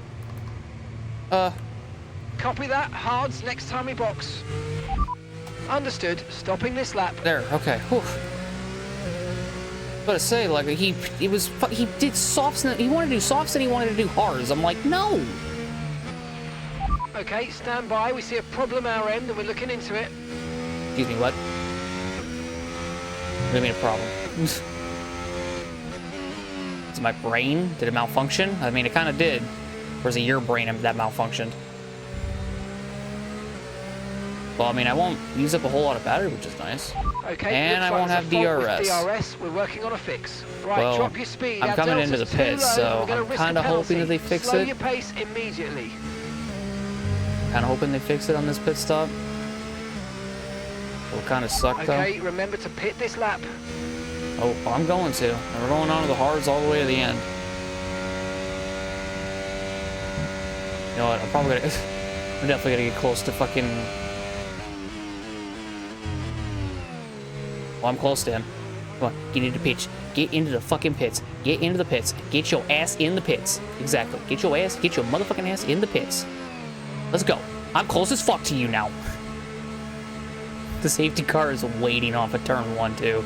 Oh, I feel bad for him. Because I think all of us are pitting, too. Oh, Russell's doing softs. Oh, I think everyone's doing it. Yeah, they are. Okay, off we go. Back Oh my into the God, race. they all are. Perfect job from you and the crew there, mate. We're delighted with that. Pit strategy complete. See these tyres through to the end now. They're gonna do a 2-stopper. They're doing the 2-stop. Norris is the only one that isn't doing it, I don't think. Or maybe he still is, because he went from hards to the mediums. Oh, and they fixed my DRS. Joshua's in the pits. Nice. Joshua is in the pits. Yeah, so, they're 2-stopping. Oh my gosh, these fucking goofballs. I don't know why they want to do that. Like, the hards aren't even going to be used up that much onto these fucking safety car laps. Like, they'll be fine when we go back racing, but we gotta wait till, like, what, lap 10? No, not lap 10. We're coming to lap 10. Like, lap 11 or some shit? Like, we're gonna have enough time to, like, make it, you know? The softs, though, they can only last, like, 6 laps. They, like, when we go back racing, they have to, there's no way they're gonna be able to make it, like, another half distance, so. Yeah, it's weird. It is so fucking weird. So wait, did Joshua do the same? Wait, hold on. Teammate status. Okay, so we're leading our teammate by Did he do the same strategy as everyone 37.0 else? seconds. They're all fresh softs. They're in 19th place. Bro, what? He could have went onto the hards and he could have had himself a really good fucking finish. I was the only one that said, nuh-uh to that shit. Okay, we're gonna go back racing with, like, on, like, lap 11. I gotta catch the back of Russell very quickly. Yeah, this is gonna flip all kinds of strategy. Like, yes, we're gonna lose a shit ton of, we might lose a lot of time, but, like, you have soft tires around Belgium. Like, it ain't gonna be good. Even then, I don't even know if Norris is gonna be able to make it to the end on his mediums. I don't think he can. It's such an odd strategy. Like, you pit for softs, but then you go back on, but then you go onto the hards, and it's like, well, that defeats the purpose. You know what I mean? Like, why would you do that? It's weird. It's just weird. I don't get it. I don't think I ever will. I don't think I ever will understand it. It's goofy. It's goofy. So if I'm probably guessing, we're probably gonna go racing this time by, I'd have to say. So, yeah. In all honesty, it's gonna be interesting because the softs can only make it like half the distance from now to the end. Like, if we go back racing, coming to 12 laps to go, they can only make it till 6 to go. So, yeah, and the mediums can only make it, as a matter of fact, they can only make it 9 laps. You could probably stretch it all the way, but I don't know. You have to really savor those tires, man. And it ain't gonna be easy doing so either. It's really not gonna be easy. That's what these guys gotta pay attention to. It's not gonna be as easy as it looks. I mean, even I know that. But yeah, safety car's coming in. This is going to throw a spanner in the works. Car is in this lap. When the field accelerates, remember there's no overtaking until the timing line. Safety car in this lap. I'm trying to think of who's behind signs, and I can't. Oh, it's the Red Bulls. That's who it is. It's Max and Yuki.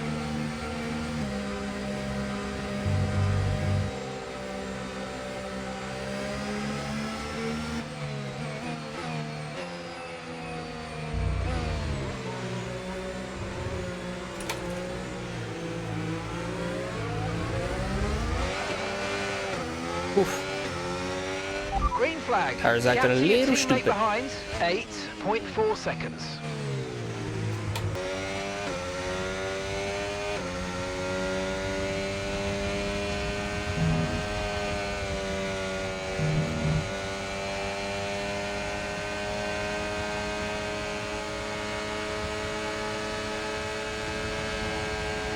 That's how you properly make a fucking overtake, Yuki Tsunoda. Take some fucking notes.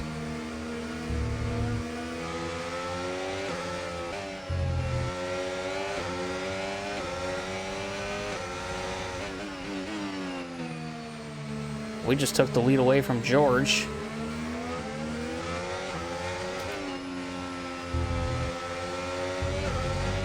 No need to worry about the tyre condition for now. Everything's looking good. I was about to say, please don't dart to the inside, George, and try to make a pass on me. That'd be the dumbest thing you could do. I'm not gonna use my battery on this straight. So if George wants to pass me, he can. He can go all out if he wants to.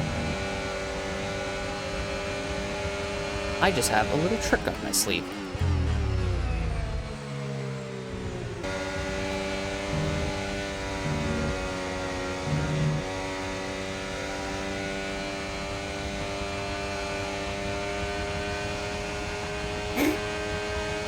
Dude, it's the dumbest thing, but when the AI are that close to you, and yet they turn on DRS and they don't get shit out of it because of the fact that you, the player, are using ERS, it's like the cheesiest way to nullify the DRS effect for the AI. It's so cheesy, but it works. It's like I said, it's cheesy. Like, and by cheesy, I mean it's the dumbest thing in the fucking world. It's dumb how that works, but whatever. That's how they want it to be. That's how they want it to be. That's how these cars were made. Then guess what? That's how these fucking cars were made.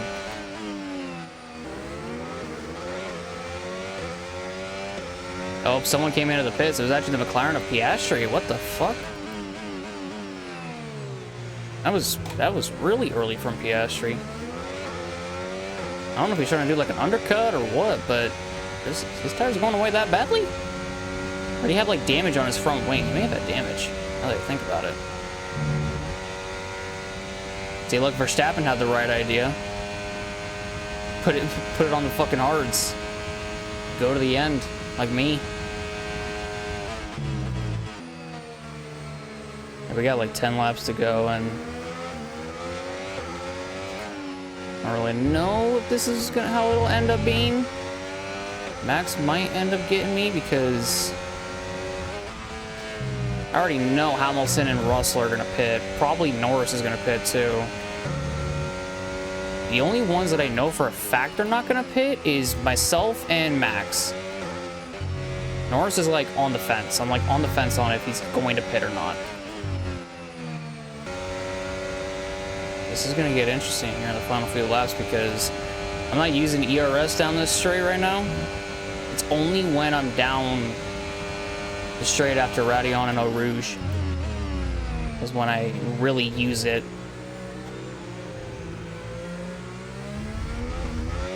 Oh, Russell and Hamilton just pitted. Oh shit. Okay, so we're leading our teammate by 17.7 seconds. So their tires, contrary to what I believed in, they actually were going to last a less amount of distance. Huh. They didn't even make it Joshua's to like coming in for a lap stop 6. They made it like to lap 3 or lap 4 before they came in. That is fucking crazy, dude. Well, now Norris is P2 with Max in P3. Oliver Behrman is P4. And there's a yellow behind. Oh, Okay, is that Behrman?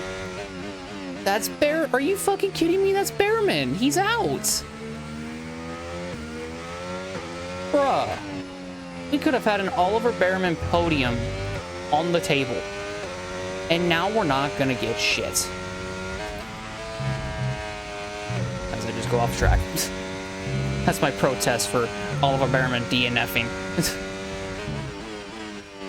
That sucks for him, man. If the race was going to play out in the way that I think it was going to, he probably was going to get on the podium. Guaranteed. Because like I said, I think Norris is going to pit. I don't know why I think that. I just think he's going to. I know Max isn't going to. I know Kimi will. Tsunoda isn't going to. He's on the same strategy as Max and I. So he's going to go all the way to the end. This is interesting on the behalf of Lando.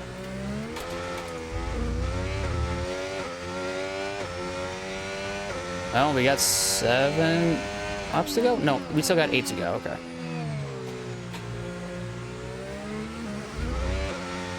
Yeah, Kimi just pitted. And it looks like a few more actually came in with him. Holy shit.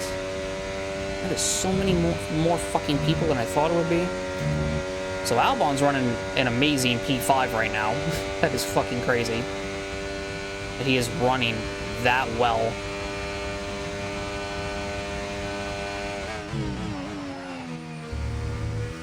In all honesty, there might be a double Red Bull podium if YUKI or if Lando pits and YUKI stays 4th. Alright. I know I haven't been talking for a little bit, but we got 6 laps to go. And I'm thinking,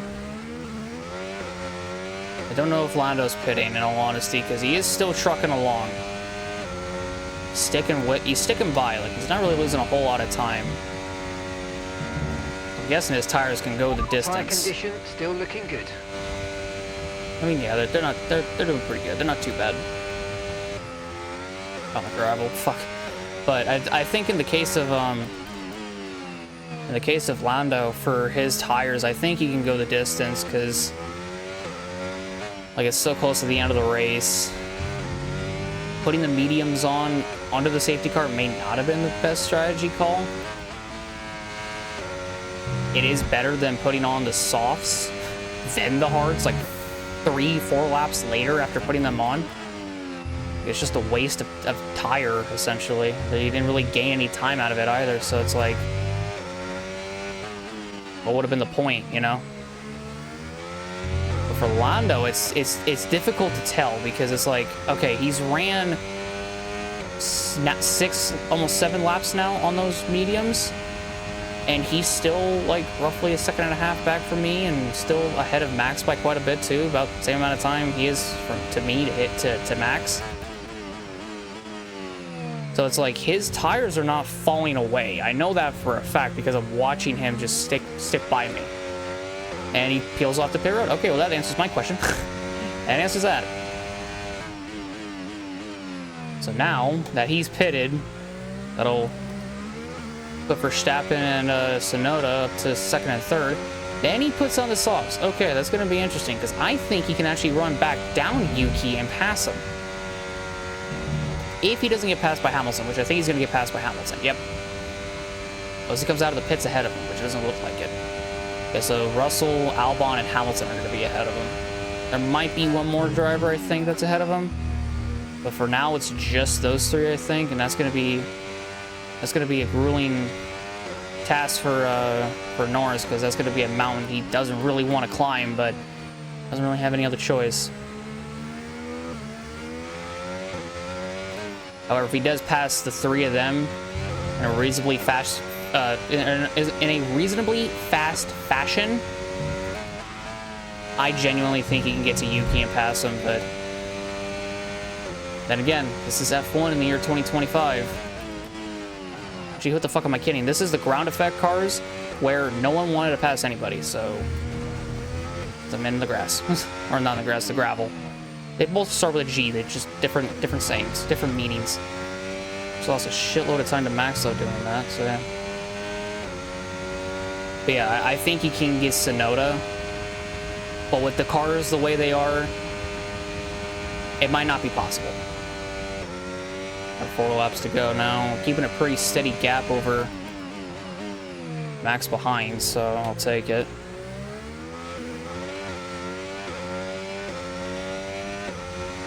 Damn, I gained 3/10 coming out of turn 1. Like, just out of turn 1 alone, I gained 3/10 on Max.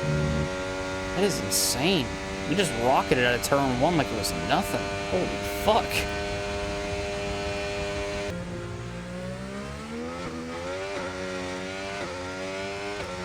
Got 3 to go. Gap is pretty much about the same to Max as it was a lap ago.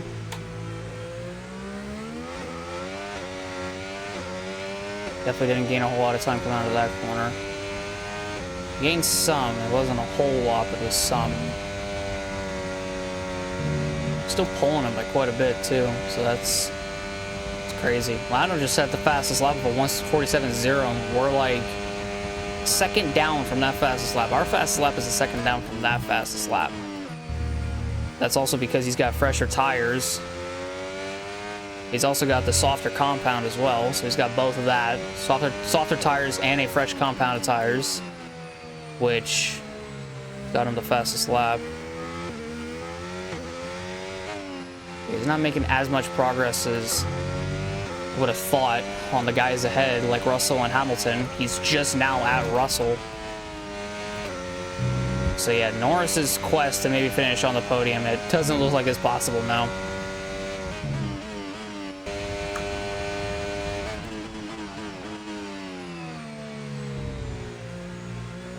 What the fuck did that just happen for? I don't know if that just got caught on recording or whatever, but like my game just froze and it just snatched the wheel right out of my fucking hand. That was fucking terrifying. I don't know what the fuck just happened. That almost just made me spin out too. I was like, what the fuck? That wasn't good at all. That was bad. That's not good. We keep going, but that was a little worrying.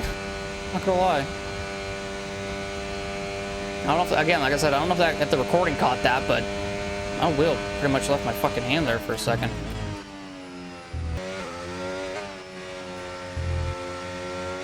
If you can believe it, Lando actually finally passed Russell, but it might be too little too late to go run down Hamilton, because Hamilton, even though he's like 2 seconds up the road, his tires are probably shot from fighting Russell, Albon, and even probably, I think, his teammates, Piastri.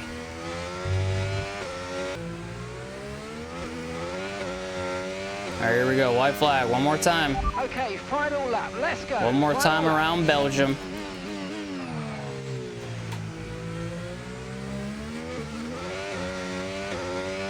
It's got one more lap to not fuck it up, and we'll get our second career win on behalf of Nikola Solov.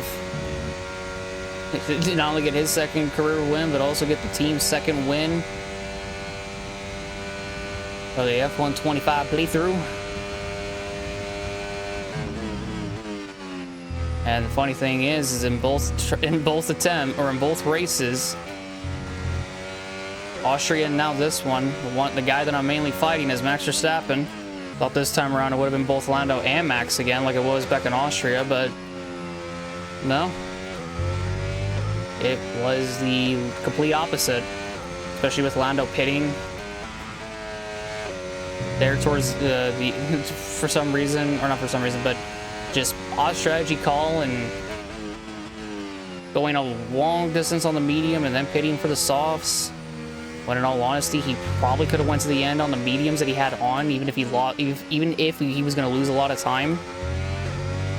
Still boggles my mind that he didn't at least try to do that, you know. But Max, myself, and Yuki, all three of us, we have the right fucking strategy, let me tell you. Holy shit balls, we're gonna do it. Just gotta get through here. How about that for a second fucking career win, man? Holy fuck. Let's fucking go. Woo!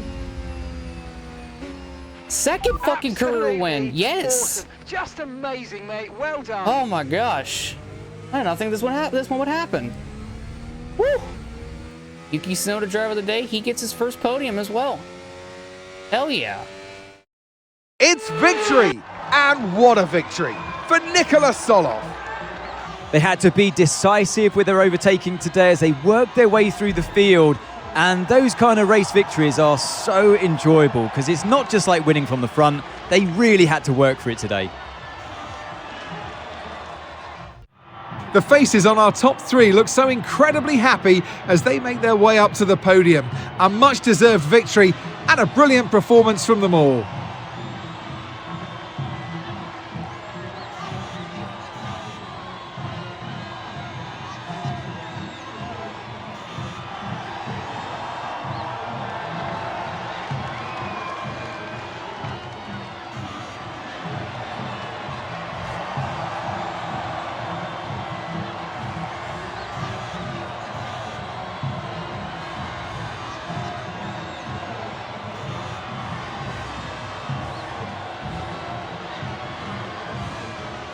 What a damn race that was. Dude, like, I'm still, it still baffles me that, like, a lot of them, pretty much the entire field now that I'm looking at it, did a two-stopper when there was no fucking need for that. There was no need for them to go on a two-stop for this race, and they decided to do it. I don't really know why. Like, it didn't benefit them in any way. I don't know. It was weird that they decided to go that route, but they went that route, and it cost quite a bit of drivers. I'm just gonna say that right now. It cost Russell to win. It cost Hamilton probably the chance of coming after me and passing me for at least P2 honors. Yeah, it costs so many people, which again, it's like, why even attempt to go for it? But that's what they want to do, and that's what they ended up. I mean, if that's what they wanted to do, that's what they ended up doing. There's just no way of changing that. They wanted to do it, so what can you do? But we get the job done. We get the dub. Second career win for Solov, and the second win for PepsiCo Racing Incorporated. Yes, the only person we have left to get a win for is Durksen, which I think is gonna happen. I just don't know when it'll happen, but I know it will. It'll definitely happen before, like, the 2026 expansion comes out, which, yeah, it'll be a big deal. Let me tell y'all, it's gonna be a big deal. And then, yeah, we got a double Red Bull podium with Max Verstappen finishing P2 and Yuki Tsunoda, even though I still kind of, don't like the fact that he did what he did in the sprint and went for a gap that didn't exist and still tried going for it even after the fact. Congratulations to him on the P3. Both Red Bull drivers came from outside the top 10 to finish on the podium, which is fucking insane. Then Lewis Hamilton finishes P4, Lando Norris finishes P5, George Russell P6, Alexander Albon P7, good job to him. Esteban Ocon P8, Carlos Sainz in P9, and Pierre Gasly in P10. So good job to all those guys. Albon, Ocon, Sainz, and Gasly. Good job. Especially to Williams. 8 points. Double points finish. Pretty good job for them. You got Kimi Antonelli in 12th. Gabriel Bortoletto came close to more points in P12. As Isaac Hadjar, what happened to him? He started next to me, and then he just fell off a fucking cliff, and then he finished 13th. Like, are V-Carbs ever going to score a fucking point this season? It's almost like they're never going to. You got Fernando Alonso 14th, Nico Hülkenberg 15th, Oscar Piastri pitted 3 times and finished 16th, as did Lance Stroll. He pitted 3 times as well, and he finished 17th. Jack Doohan finishes 18th, Liam Lawson finishes 19th, Joshua Durksen finishes in 20th. And then it was Oliver Behrman and Charles Leclerc that both DNF'd out of the race. Well, I'll be damned. Well, I'll be damned. Yeah, that's insane. I wonder why these two pitted like another time. Like, they pitted 3 times. I don't know why they did. They must have had some form of damage. There's no fucking way that they didn't. But now we'll check out the point standings coming out of today. So Charles Leclerc continues to have the championship lead, but now only by 4 points ahead of Max Verstappen and 9 ahead of Lando Norris. So this title fight's going to heat up. But watch out, because George Russell's P4, Oscar Piastri's P5, and Lewis Hamilton is P6. So things could change in a heartbeat. Like, I'm thinking 1st through 6th is like the championship fight, and then you got Tsunoda down that aren't the championship fight, but pretty much it's going to be a battle for P7. I don't think any of us are going to get near that top 5 unless something drastic changes within our team to where we actually take it to that top 6. But I don't think it'll happen. I mean, I'll see what we can do, but it just comes down to like development and shit like that. But then you got so yeah, George Russell's P4, Oscar Piastri's in P5, Lewis Hamilton's P6, Yuki Tsunoda is in P7, only 8 points ahead of Nikola Solov in P8. Kimi Antonelli in P9, 40 back from Solov, and Fernando Alonso is in 10th. Then Joshua Durksen's in 11th, Carlos Sainz in 12th, Alexander Albon 13th, Pierre Gasly 14th, Esteban Ocon 15th, Nico Hulkenberg in 16th, Gabriel Bortoleto in 17th, and Oliver Behrman in P18. And still, so far, it is still Stroll, Hadjar, Lawson, and Duhan coming out of Belgium that have no points on the board, as we now head into the halfway point of the season and the final race before the summer break. It's not looking good. Let me tell you, it's not looking good. And then constructor standings. Ferrari is barely hanging on to that lead by now, only 5 points ahead of McLaren in P2. Followed by Red Bull 3rd, 87 back. Mercedes 4th, 166 back.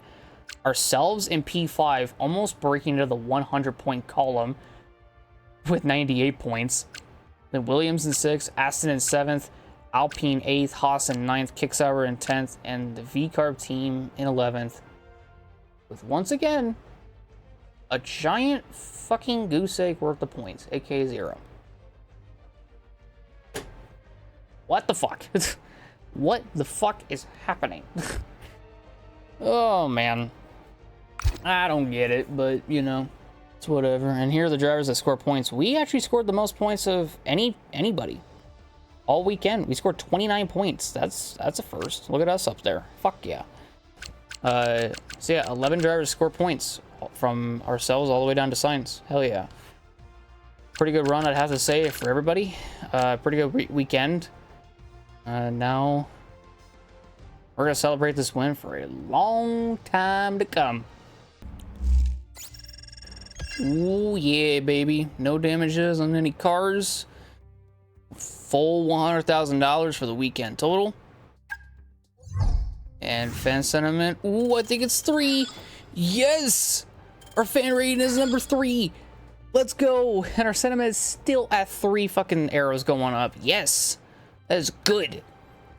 So, yeah, perception with all drivers plus. Secondary sponsor income is plus 2%. Title sponsor loyalty is plus 2%.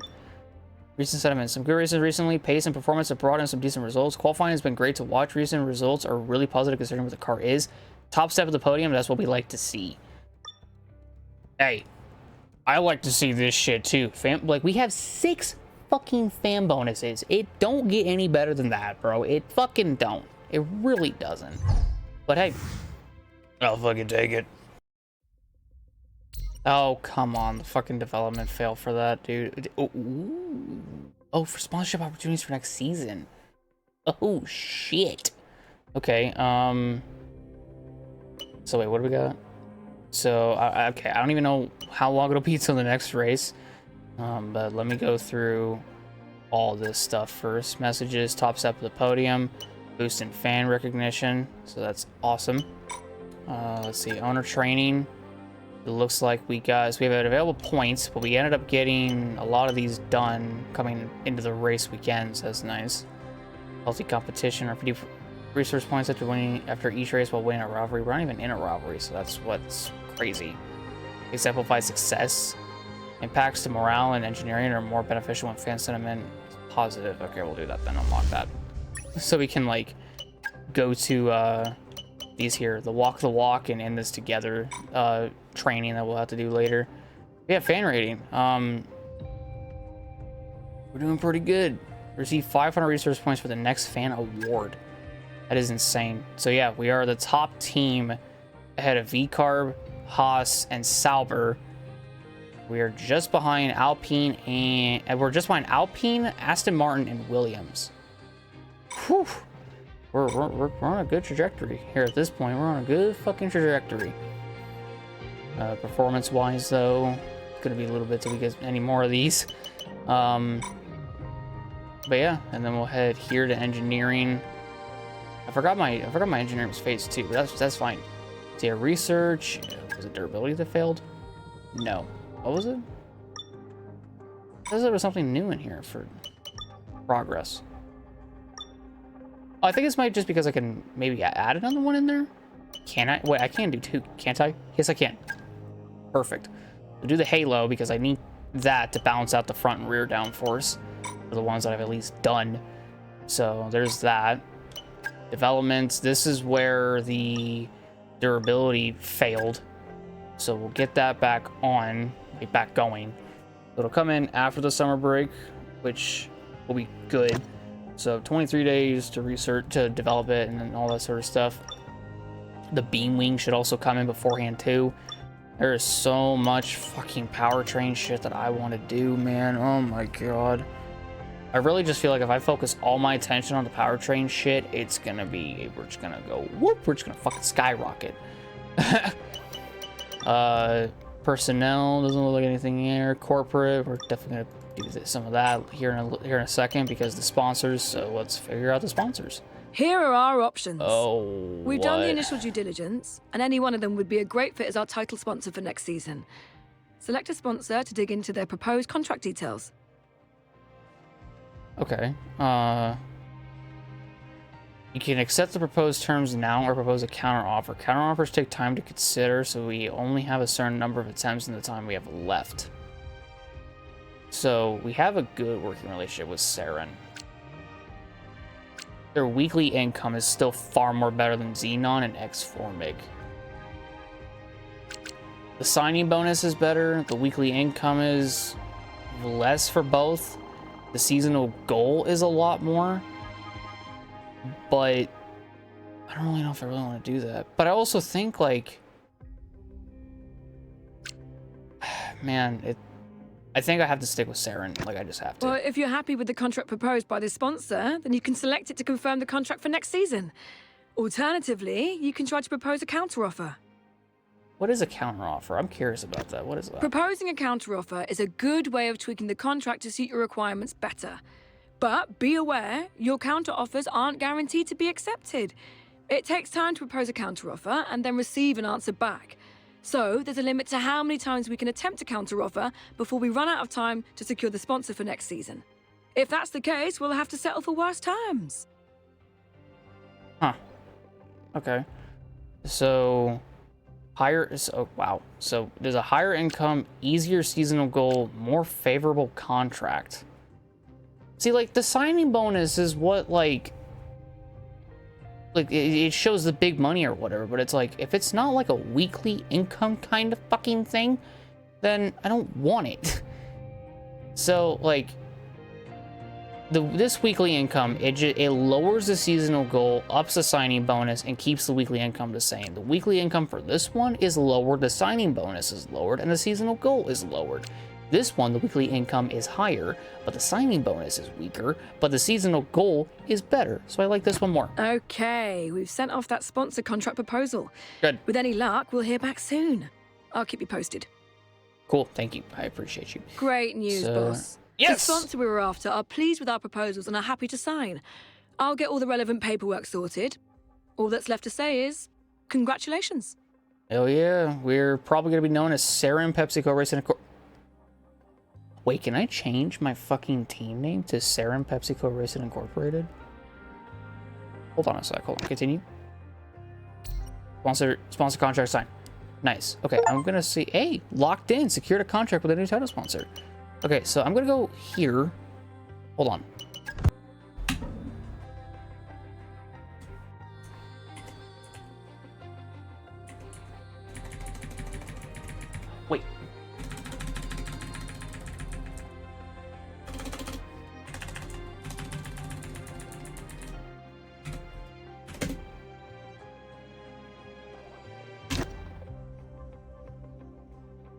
accepted it. Wait, can I? Yes! We are now known as Sarin PepsiCo Racing Incorporated. Ugh. It sucks that I can't have ink in there, though. Man, that fucking sucks, though. That I can't have like my regular like full name in there. However, now that I think about it, I think I might just savor that for like season 2.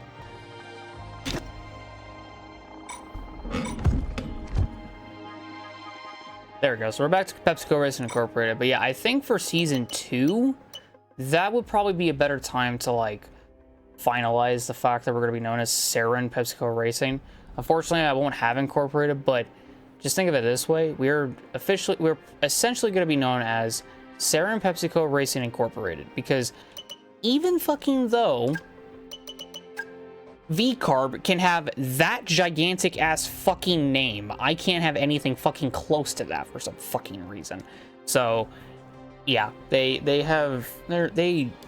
can't even add one more word into my fucking team name to extend it out, but they can have 5 different words in their name and they can get away with it. It's whatever. Whatever. But yeah, I mean, probably for season 2 we'll be known as that. Just someone remind me in the comments to do that. Because I already know for a fact I'm going to fucking forget. I can only do one or the other. Sponsor loyalty goes over this one, so we'll do that one. And then sponsor discovery, or should we do fan outreach? Fan outreach, let's do that. I like fan outreach more. So yeah, that is what it's all looking like for now. And then if we head to results, damn, I didn't even realize, but in the past like 3 races, I've won both with Solov. Like, I didn't even realize that Austria was that close to, or that, like, our previous one was that close back in Austria. I thought it was way farther out, but nope. Nope. But yeah, 2 wins on the season. I will gladly fucking take it. That is something that I'm proud that we were able to do. But yeah, so that'll do it for me today, ladies and gentlemen. Hope you all enjoyed the video. If you guys did, leave a like, subscribe, hit the notification button below for some more.